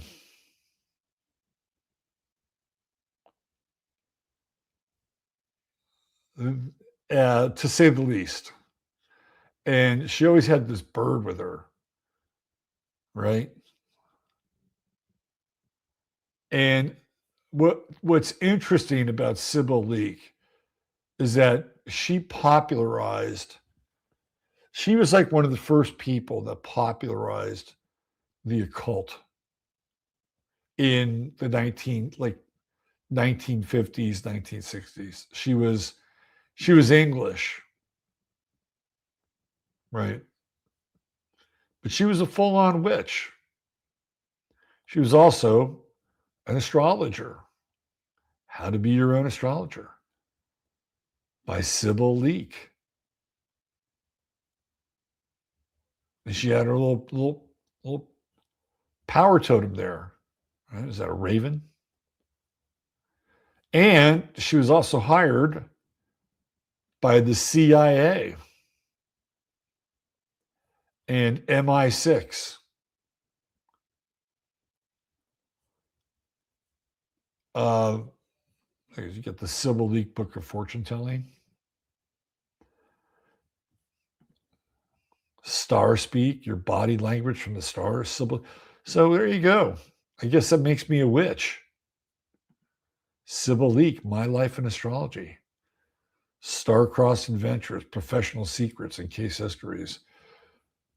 Now, there's an let's see if we can find her chart. There's an interesting story about Sybil Leek that I want to share.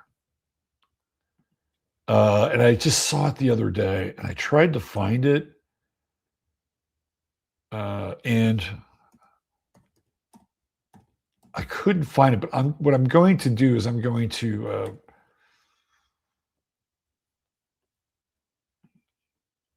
break it down for you. All right, so this is Sybil Leek's chart. Scorpio rising, all dressed in black. Was that a raven? She's got a raven. The raven went everywhere with her. Sun, Mars in Pisces, Moon in Pisces. Now she's got Venus and Mercury in Aquarius, right? So she's not all Pisces. Here's the astrological part of her right here. Scorpio rising. Did a lot of work out of the home. She did a lot. She did a lot of her spell casting out of the home. Leo on the midheaven. She kind of became a star, didn't she? She became well known for her white witchery. And in true node Capricorn fashion, she kind of, in some ways, rose to the top of her profession. Now, let's go to her 8th house. Where do we see that? We see Saturn in her 8th house. Okay. Why is that interesting? Well, it's interesting because Sybil Leek was hired by the CIA. And this is around the time of MK Ultra, maybe just a little bit before MK Ultra. The CIA had a program called MK Comfort. And this is where they employed, it was sort of the beginning of Project Grill Flame. And so the US started to see these pictures of the Soviet Union and how they were employing psychics and how they were like using curling photography and stuff like that. So they started to hire astrologers, psychics, and witches, which is kind of the prelude to the remote viewing program. And Sybil Leek was one of the people they hired. And I believe this was in conjunction with MI6. And they basically ran a seance with her.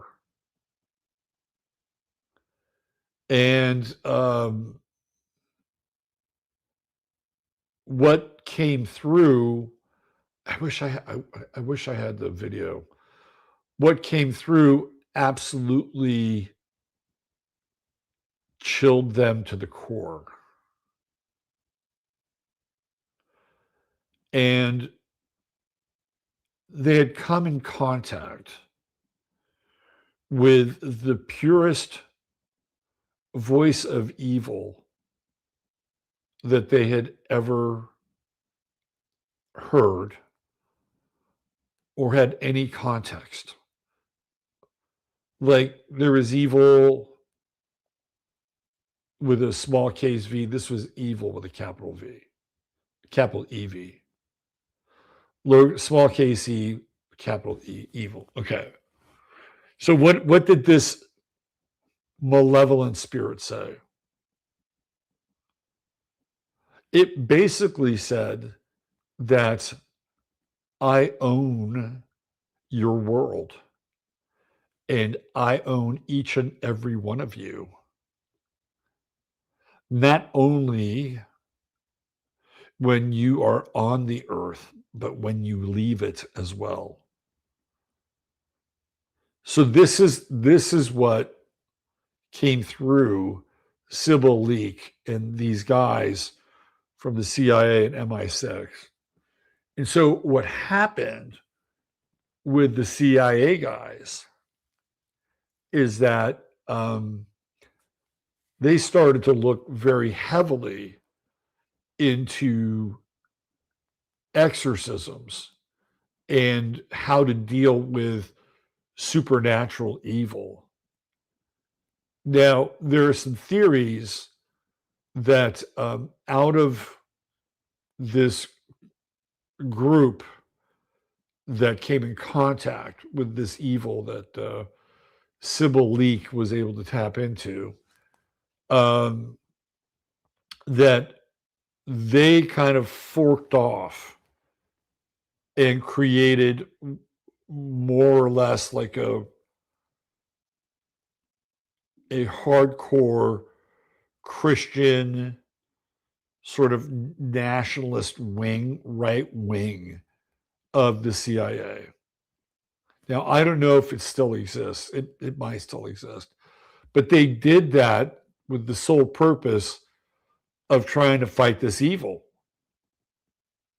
Because it was beyond anything that they'd ever encountered. And the way that they felt that they had to or needed to do battle with it was through Christianity and like the power of Christ, right? So they went off and forked off into that direction. Now, another part of this group continued to go further and deeper into the Project Grill Flame side of things. So this whole MK, it's called MK Comfort. It was some of the drug part was also part of MK Comfort. If you look it up, what you'll find in Wikipedia is you'll find that it's related to psychedelic drugs. Some of it is, but MK Ultra was already doing that. Sidney Gottlieb was already doing that stuff. Sidney Gottlieb was running LSD experiments in UCLA, right? And taking that and putting LSD into mainstream sorts of locations and venues and watching how people operated. And then MK Ultra metastasized. So it wasn't like MK Comfort was just involved in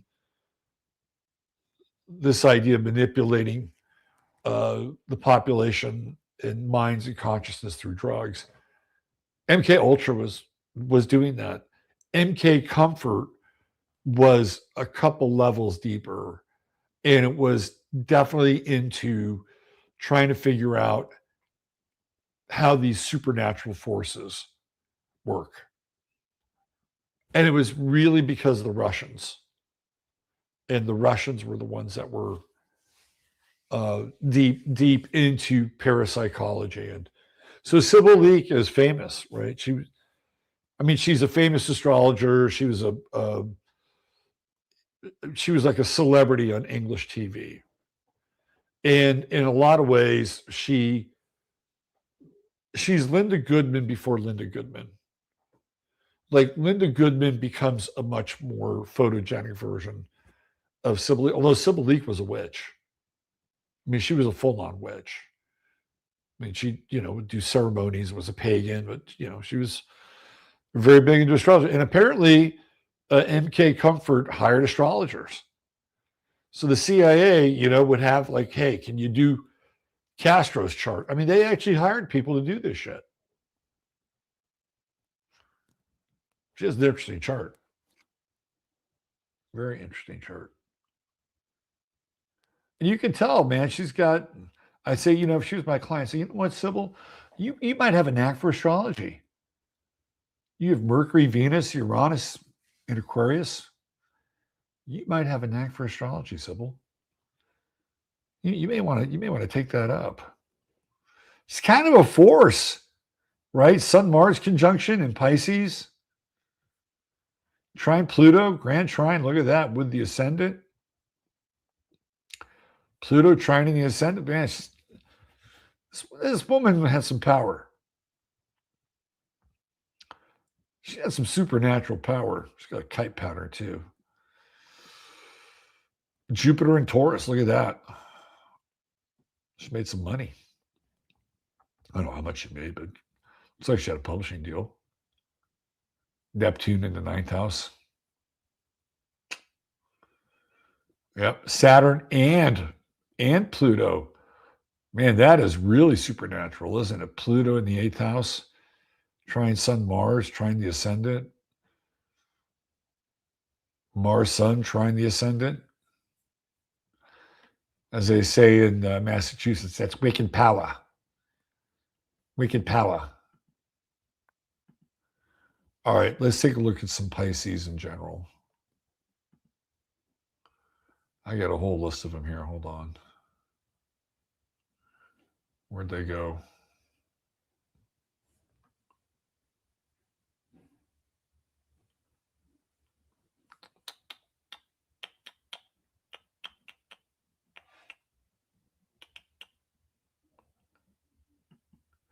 Yeah, here's a paper right here. And I haven't read the whole thing, but Sybil Leek is mentioned in this paper. This is declassified Defense Intelligence Agency. So they're talking about what's going on with parapsychology in Czechoslovakia and Russia. And this is the U.S. response to it all. Pretty interesting stuff. And here's where you'll see like the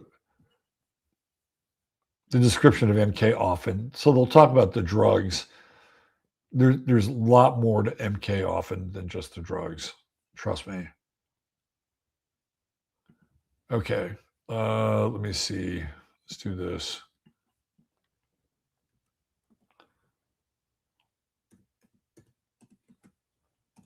All you Pisces are witches.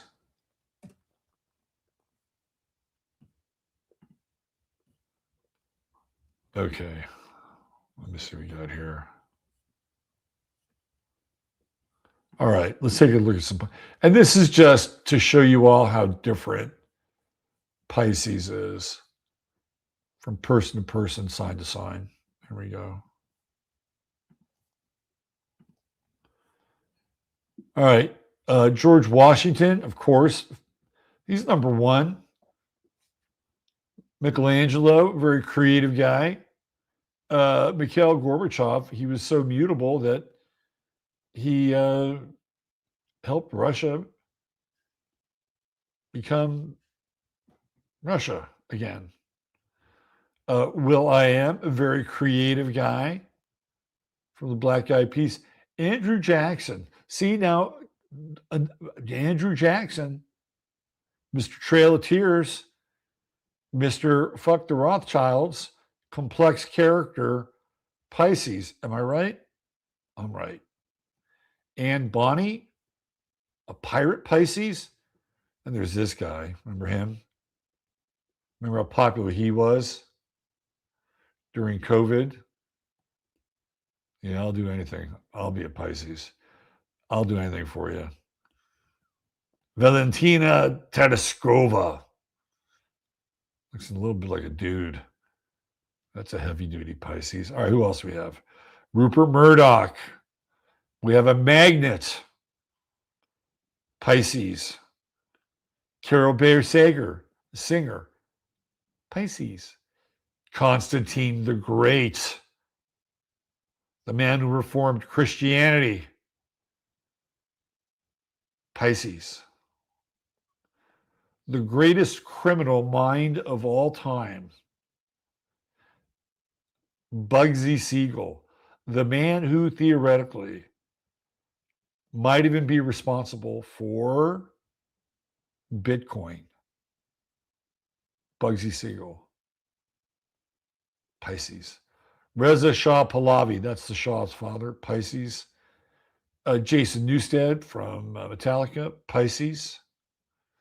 Millie Bobby Brown, 11, from Stranger Things. Oh, she's a Pisces, isn't she? Ralph Abernathy, civil rights leader, Pisces. The great Rob Roy, Pisces. St. Nicholas, Pisces. Billy Corgan, you're going to see a lot of rock and roll people. Billy Corgan, who is connected in with Courtney Love and weird, bizarre love triangle with Kurt Cobain, right? Pisces. Bobby Sands, Pisces. The great writer, very visual, florid style of writing. Gabriel Garcia Marquez, Pisces. Ansel Adams. Today's Ansel Adams' birthday, isn't it? Or is it the 20th? It's the 20th. Pisces, great photographer, great artist, Pisces. The lovely Rashida Jones, Pisces.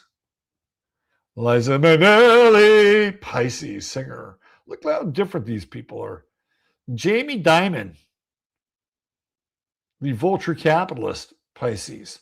Steve Jobs, the very creative Steve Jobs, Pisces. Einstein, Pisces.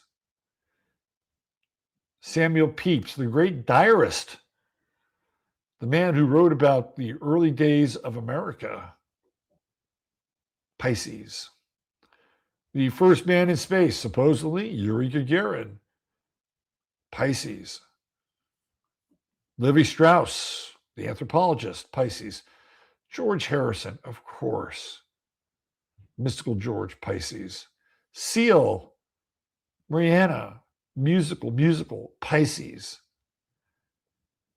Neville Chamberlain, oh, what a loser, Pisces. Osama bin Laden, boy, talk about Pisces. I mean, come on. I mean, the guy was probably dead either before or not long after 9/11. I mean, the guy was on a dialysis machine. I mean, talk about a Pisces. I mean, he's also like a scapegoat, isn't he? Like, that's the guy. He's the one. Let's go to the Middle East. He's the one. He's a Pisces. Of course he's a Pisces. He's a scapegoat and more than happy to play the role of martyr. Chief Joseph, very strong personality. Pisces. Vespucci, the explorer, Pisces. James Madison, we got three early presidents, Pisces. Patty Boyd, who was George Harrison's wife, two fish swimming in the same fishbowl until she met Aries Eric Clapton. Put a little heat in that water. She's also a Pisces. Santa Ana. Linus Pauling, the fuck? What does he have in a 26 Taurus? He's got an algal thing going on there. Anyway, Linus Pauling, the father of the vitamin C lysine protocol, Pisces. Lightning Hopkins, Pisces. A lot of artists. Hell, Wyatt Earp was an artist. He was an artist with his gun. Pisces. Jack Kerouac. Another really complex character, right? Like he's a beat, he's counterculture. But Jack Kerouac turns out to be really fucking conservative. really conservative. Like when people who thought Jack Kerouac was some, cool liberal hipster uh, bohemian, and they met him, they were shocked. Like it would not be uncommon for somebody to say Jack Kerouac might have even been a racist. He certainly was not the image of being. He was. This is what I'm talking about. Pisces. They're complex. You have Douglas Adams, Pisces, Hitchhiker's Guide to the Universe, Bruce Willis. Poor Bruce. Pisces, Smokey Robinson, still around, looking pretty good. Pisces, John Bon Jovi, of course, he's a Pisces. He's got a little Superman thing there. Sharon Stone, oh yeah, she's a Pisces. Some beautiful women are Pisces. You know who else is a Pisces? Roy Cohn and Ivana Trump. Roy Cohn and Ivana Trump were born on the same day. At different years, but same day. Isn't that weird? That Trump would have these very intimate relationships with these two Pisces individuals. Like, how many times did Ivana and Roy share the same birthday party? Daimler from Daimler-Benz, Pisces. William H. Macy, actor, Pisces. Sally Jesse Raphael, Pisces. Who else? Adam Clayton from U2, Pisces. Let's see. But they're all very different. The beautiful Liz Taylor, the fucked up and confused Daryl Strawberry, the extremely talented opera singer, Marian Anderson, the late Catherine O'Hara, another president, Grover Cleveland, Pisces, George Thorogood, Delaware Destroyer, hardcore softball player, the man who made a fortune out of ripping Bo Diddley off, Pisces. Like, these two are Pisces. Justin Bieber, who may or may not be a dude, and George Thorogood, who is definitely a dude. They're both Pisces. And they couldn't be more different musically. This is what I'm talking about with Pisces. Scott Kelly, who is now a senator from Arizona. Oh, that's Mark Kelly. Ron Kelly. Fats Domino, Pisces. Roger Daltrey, Pisces. A lot of creative people, right? You got Spike Lee, Pisces. Andy Gibb from the Gibbs, right? Bee Gees. Oh, look at that. Papa Rothschild. Meyer Amschel Rothschild. Pisces. How'd you like to be born on the same day as Rothschild? Sirhan, another fall guy. Isn't that interesting that we have Sirhan and Osama bin Laden, both kind of scapegoat fall guys? Isn't that interesting? I personally, and they're both Pisces. The great writer, Anthony Burgess, Clockwork Orange, Pisces. Mickey Dolenz, my favorite monkey, March 8th, the only monkey still alive, Pisces. Chester Nimitz from Fredericksburg, Texas, a famous admiral of the Navy. Hello, Pisces. Johnny Cash. He's Pisces, right? He's dark. He's got that kind of gothic vibe. Michael Caine.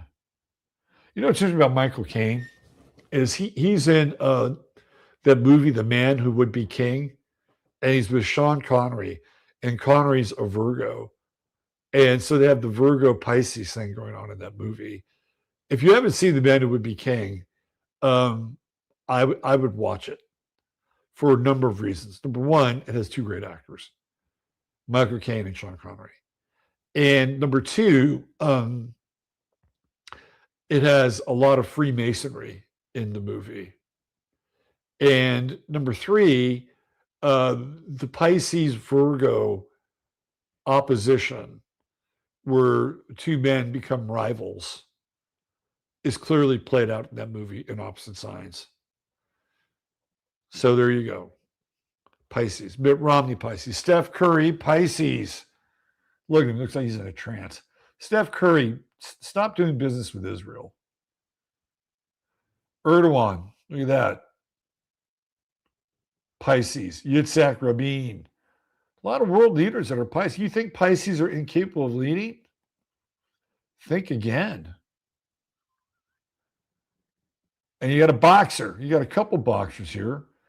You got Ray Boom Boom Mancini. He's no passive Pisces. James Taylor, who was a junkie for a while, Pisces. Zhou Lai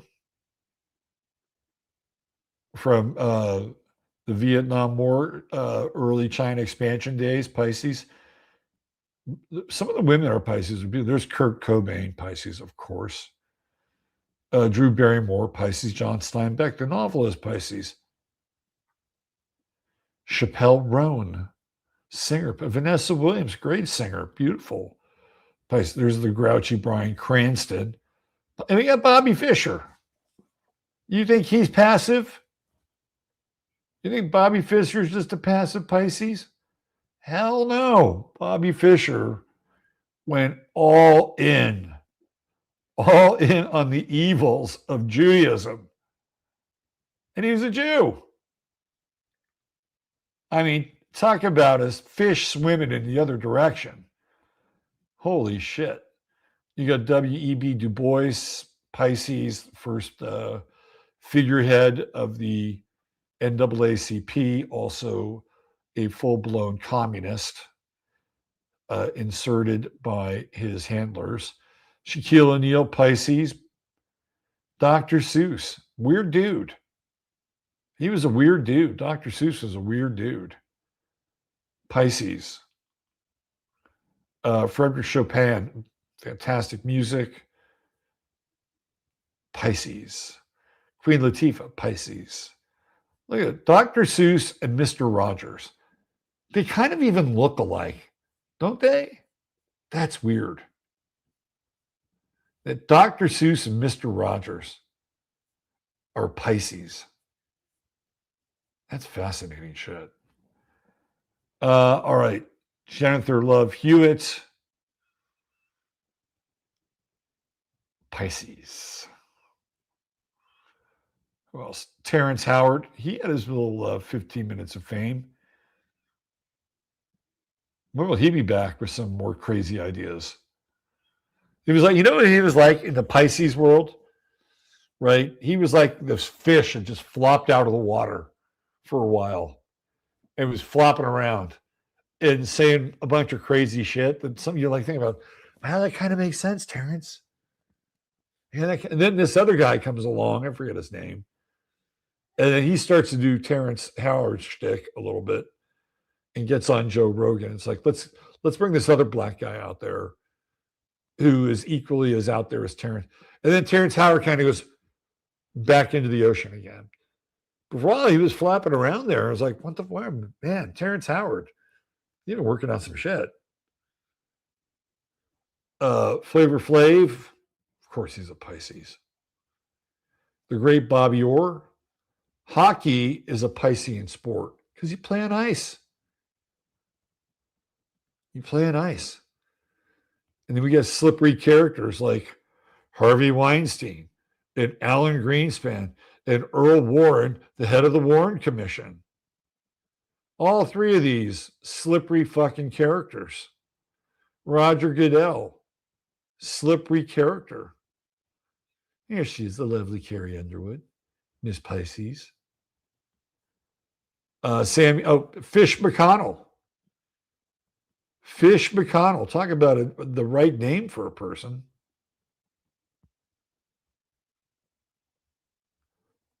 There's your Tom Cruise clone, Alex Denisoff.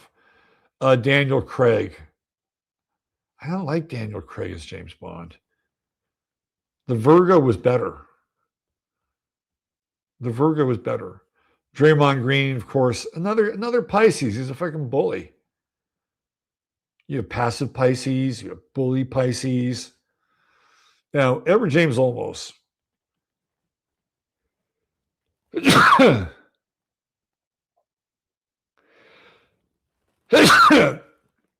That's a guy I would not mess with. He is not a bully, but I wouldn't mess with. He got into a big beef with Harvey Keitel because they shared the same wife, ex-wife for a while. That Edie, what's her name, who was on The Sopranos. I would not fuck with that Pisces. Let's see who else we have here.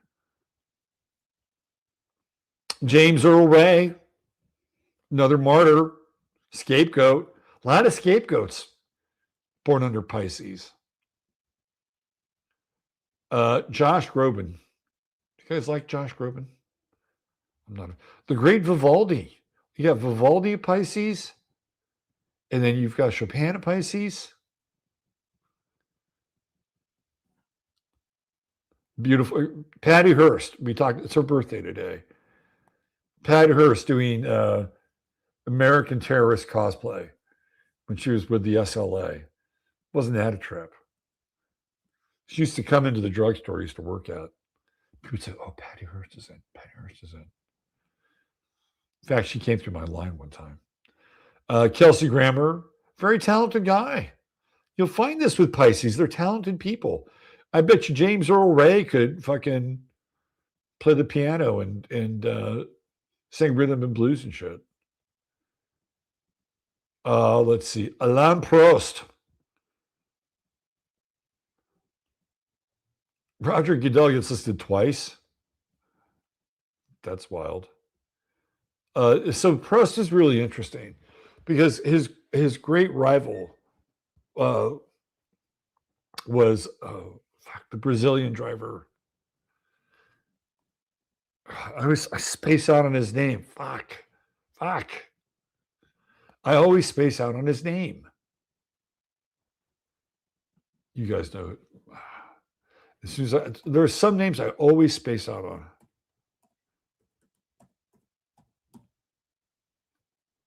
Of course, it's going to be Senna. I always space out on Senna's name. I don't know why. But Prost and Senna were rivals, okay? And Senna's an Aries. Zero fucking Aries. And of course, he has part of his steering column penetrate his helmet and kill him on the track at San Marino, which is about the most Aries way to go, right? And Senna always raced to win. Prost always raced to just get enough points. Like if he needed to finish third in a race, he'd finish third. Like it was all about the accumulation of point total to win the Grand Prix. That's like a very Piscean way of going about it, right? But not Senna. Aries raced to win. The late James Vanderbeek, he just passed away. Pisces. We have ice skating here. Bonnie Blair, the great ice skater, and Kurt Russell, who played the coach of the '84 Olympic team that won the gold medal. More ice hockey and ice-related Piscean sports. Elliot Page, who used to be Ellen Page, that's a fish that swum in the other direction. The lovely Cindy Crawford, Pisces. We've got the most boring tennis player ever, Yvonne Lendl, Pisces. Charles Barkley, also known as the Mouth of the South. Never met a microphone he didn't like. That is not a guy who's passive-aggressive. Speaking of aggressive, we got the great Chuck Norris. You see what I'm talking about here? These people are so different.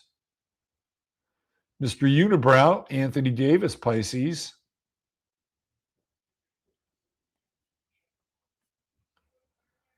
You got Sean Astin, Pisces.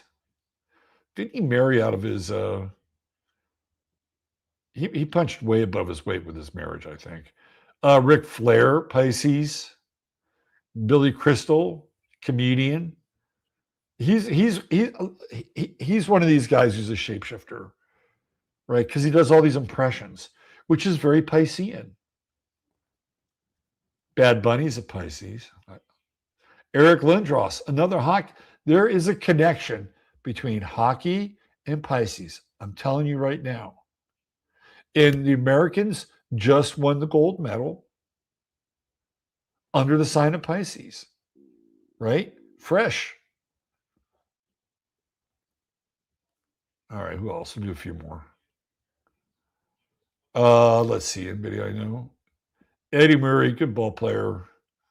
There's Bad Bunny.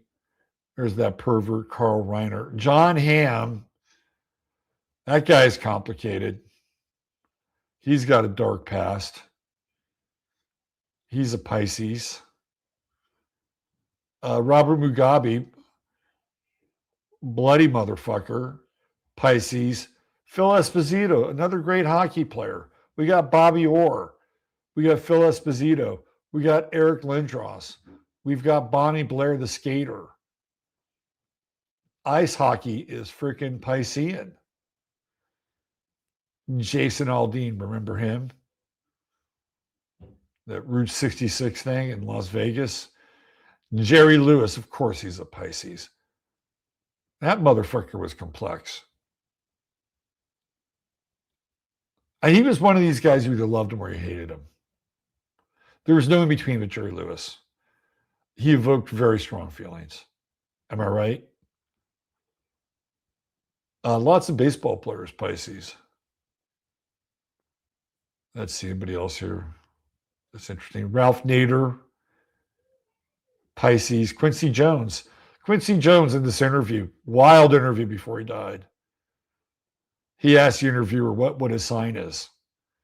And he says, I'm Pisces. He says, so am I. He says, it's the best fucking sign. Most creative. Yeah. Prince Edward. Yeah. Prince Andrew, also a Pisces, right? Didn't he get busted on his 66th birthday? Pisces. Javier Bardem, great fucking actor. Pisces. Sidney Poitier, Pisces. Michael Chang, another boring tennis player. Pisces. Kesha. I went to a Kesha concert one time. Can I say that I enjoyed myself? I actually enjoyed myself. She was good. Pisces. Nikola Jokic, very fluid passing style. Pisces. A lot of great basketball players are Pisces as well. Dr. J, Pisces. Big Ben Roethlisberger. Apparently escorted Stormy Daniels to her hotel room because she was too drunk one night. Pisces, the great Nina Simone. An unmistakable voice if there ever was one. Pisces. Another hockey player, Pat LaFontaine, Pisces. We got Bobby Riggs, the tennis player. He's dressed up like a sailor. Very Piscean. Not his tennis player mode, but sailor mode. Another great composer, George Friedrich Handel, Pisces. Sun Myung Moon, the great Sun Myung Moon, Pisces. Robert Altman is a total Pisces director, isn't he? He's just fucking messy. Like his characters talk over each other. Like his films are a mess. His characters are a mess. If there was ever a Piscean filmmaker, it's Robert Altman. John Carpenter hates him, by the way. Thinks his movies are lazy. Bernardo Bertolucci, another director, Pisces. The great Enrico Caruso, the voice of the century, Pisces. Who do we have here? Some beauties, Jennifer Jones, Dinah Shore, Pisces. Dinah Shore is an interesting Pisces because she was part black. So she's one of these Pisces, a bit of a shapeshifter. Desi, hi, I'm Speed Freak Arnaz, Pisces. Lee Marvin was a Pisces. I didn't know that. He sure as fuck drank like one. The playwright Henrik Ibsen, Maurice Ravel, Ravel's Bolero, dun, dun, dun, dun, dun, right? The Pisces, another great composer. We've got another court justice besides Oliver Wendell Holmes, who is a Pisces. We have Ruth Bader Ginsburg, Pisces. Ariel Sharon, another Pisces. William Hurt, great actor, the late great William Hurt, Pisces. Walter Becker, Steely Dan, who is also a heroin addict and whose girlfriend died of an overdose, Pisces. Let's see, anybody else? Alexander III was a badass, Pisces. John Wayne Gacy, mass murderer, Pisces. Bobby Bonds, great baseball player, heavy drinker, Pisces. Brian Jones, Rolling Stones, heavy drug use. You see the theme here? There's a theme going on here. Pisces. Wicked Wilson Pickett, Pisces. There's Ted Kennedy, the beautiful and glamorous Jean Harlow, Pisces. The great Jackie Gleason, Pisces. Luther Burbank, the mystic, Pisces. So what a wide range of characters we have here. Am I right? I mean, it might be the most eclectic sign there is. The late Kirby Puckett, a lot of great baseball players, Pisces. Willie Pop Stargell, Pisces. Hannes Wagner has the most valuable baseball card in the world, Pisces. Henri Richard, one of the great hockey players, another great Pisces. It's pucks and ice, man. Pucks, ice, and Pisces. That's the sport. Niki Lauda, Formula One driver. It's a good thing he was a Pisces because he got into an auto wreck that terribly burned him. And I'm being a little serious here. I think being a Pisces helped him ultimately deal with the burns. He was literally able to resurrect his career as a Formula One. This is a brave motherfucker. He got like most of his face burned off. Let's see, who else do we have here? Another great baseball player, Richie Ashburn, Shemp Howard of the Three Stooges, Wes Unseld, another great basketball player. Look at that, Pete Rozelle and Roger Goodell, two commissioners of the NFL, Pisces. I think that brings us to almost to the end here. The great Ornette Coleman, avant-garde jazz saxophone player, Pisces. Remember Joe Lieberman, what a pain in the ass this guy was? He was a Pisces. The Dow, the guy who started the Dow, Pisces, Herbert Henry Dow. Slinging Sammy Baugh, Pisces. Let's see. Leighton Hewitt, another tennis player, Pisces. There's David Geffen, whose label signed Kurt Cobain, Pisces. Kenneth Graham, the Winnie the Pooh author, also Pisces. Very interesting cast of characters. Floyd Mayweather's not in there. Boxer, heavy-duty boxer, Pisces. What an interesting Rob Reiner. Boy, that went away fast, didn't it? The whole Rob Reiner thing. Who was he? Who was he a sacrifice for?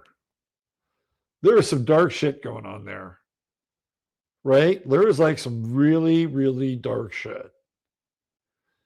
And there are some people who think that his son, even though his son is not a Pisces, is the scapegoat for the death of Rob Reiner and Rob Reiner's wife, that there is something else going on there. I wonder what sins of others Rob Reiner died for in some ways. That's an interesting question. The late Kirby Puckett. I saw Kirby Puckett one day in Seattle, and the Twins were in town. And he was with this second baseman named Al Newman. And they had just gotten out of Nordstrom's. And I'm walking down the street, and they're in front of me. And I'm like, because they were in town playing the Mariners. I'm like, oh, that's Kirby Puckett and Al Newman. And Kirby Puckett had a big bag of shoes in his right hand, right? Like they'd gone to Nordstrom's to go buy shoes, and probably not cheap shoes either. So I walked up from behind Kirby Puckett, and I said, hey, Kirby, you may want to change hands with that bag. It might fuck up your swing tonight. And he looked, and he turned around, looked at me, and he laughed, and I just kept on walking. Great guy, great smile. Gotten a little bit of high strange after he left baseball, and unfortunately he passed away. He was diabetic. He's in the Hall of Fame, though. Kirby Puckett's in the fucking Hall of Fame. So our little exercise here was done to show you how different Pisceans can be. And I think we discovered a few things along the way. A lot of them are scapegoats. A lot of them tend to be very creative. And who knew that hockey and Pisces were a thing? It's the puck. It's the ice. It's the frozen water. It's the flow of the sport. It is ice ballet with sticks and fists. So there you go. Happy birthday, Pisces, to all you Pisces out there. I wish you another magical year around the sun. May you stay creative, and may you stay out of the ensnarement of being a scapegoat and a martyr. You don't have to play those roles. Just live your life to your most creative potential. Fulfill your destiny. But please do us all a favor. Try not to be conflict avoidant. Muster up a little bit of courage every now and then and tell somebody that they're not treating you the right way, right? Or that you would like to be treated differently. Whatever it is. It'll be good for you. Just like for us Virgos, every now and then we have to keep our mouth shut and just kind of unconditionally, accept somebody for who they are and how they are. That's our lesson. Your lesson is to be a little more Virgo-like, to notice the little things, and every now and then not let them slide. Because when you get a lot of little things sliding, they add up to a real big thing. And then you got a big thing that you got to deal with. So take it from us Virgos. Every now and then, it's okay to speak up, say something, speak your mind. You'll blow some people out of the water. I go, what? That Pisces is actually saying something? You're talking to me? You talking to me? Are you talking to me? Yeah, I'm talking to you. I'm the only one in the room. You must be talking to me. That's a Taxi Driver reference. Is Travis Bickle a Pisces in Taxi Driver? He might be. He might be. Or he could be a Scorpio. Either way, dude's on the edge. All right. I'm not sure how much more I have to add to Pisces.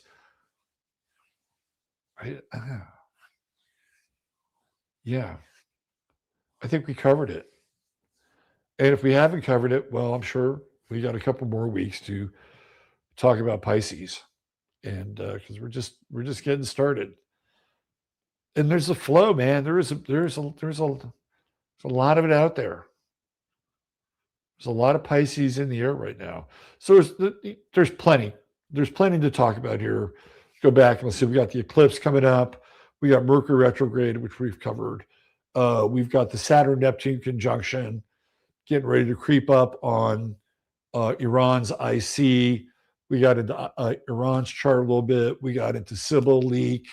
We looked at Sybil leak, witchery, astrology, Sybil leak, and the CIA project, MK Comfort, the employment and deployment of astrologers and psychics to combat the Russians, which eventually lead to Project Grill Flame.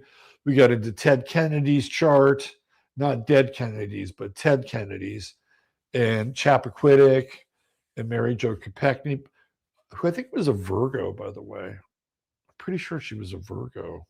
Let me just see. That would be interesting. Hold on.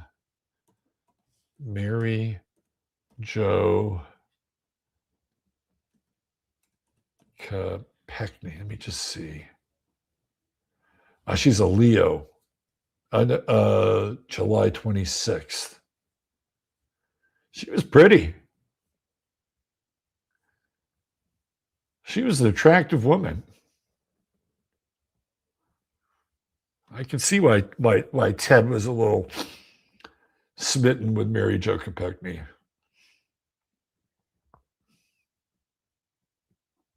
The weird thing is that the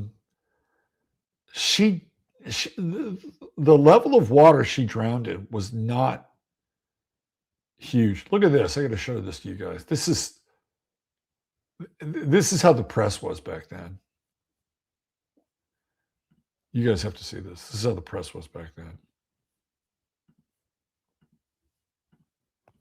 Teddy escapes. Blonde drowns. They don't even tell her, call her by her name. They say blonde. Oh, this is New Jersey's birthday as well. Here's the car. Look, he's at her funeral. He's wearing a neck brace. I said I was going to look at New Jersey's chart, wasn't I? Let's take a look at it really fast. Happy birthday, New Jersey.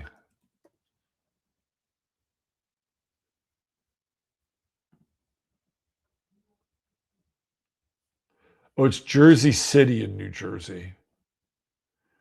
Not New Jersey, but Jersey City. There we go. So all you Jersey City people, your city is a Piscean city.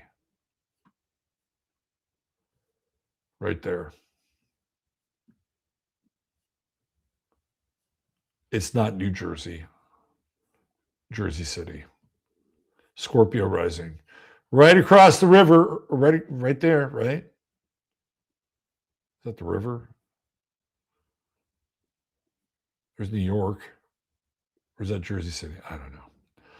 Anyway, happy birthday, Jersey City. All right. Thanks for being here. I'll be doing some weather this week from the road. I'll be doing some road weather. So I'll try to do some road weather in some interesting places. Not just my hotel room. I'll try to mix it up a little bit. We'll do some on location, interesting road weather. I may have to wait a little bit later in the day, though. We'll see, depending upon the place. All right. Thanks for being here.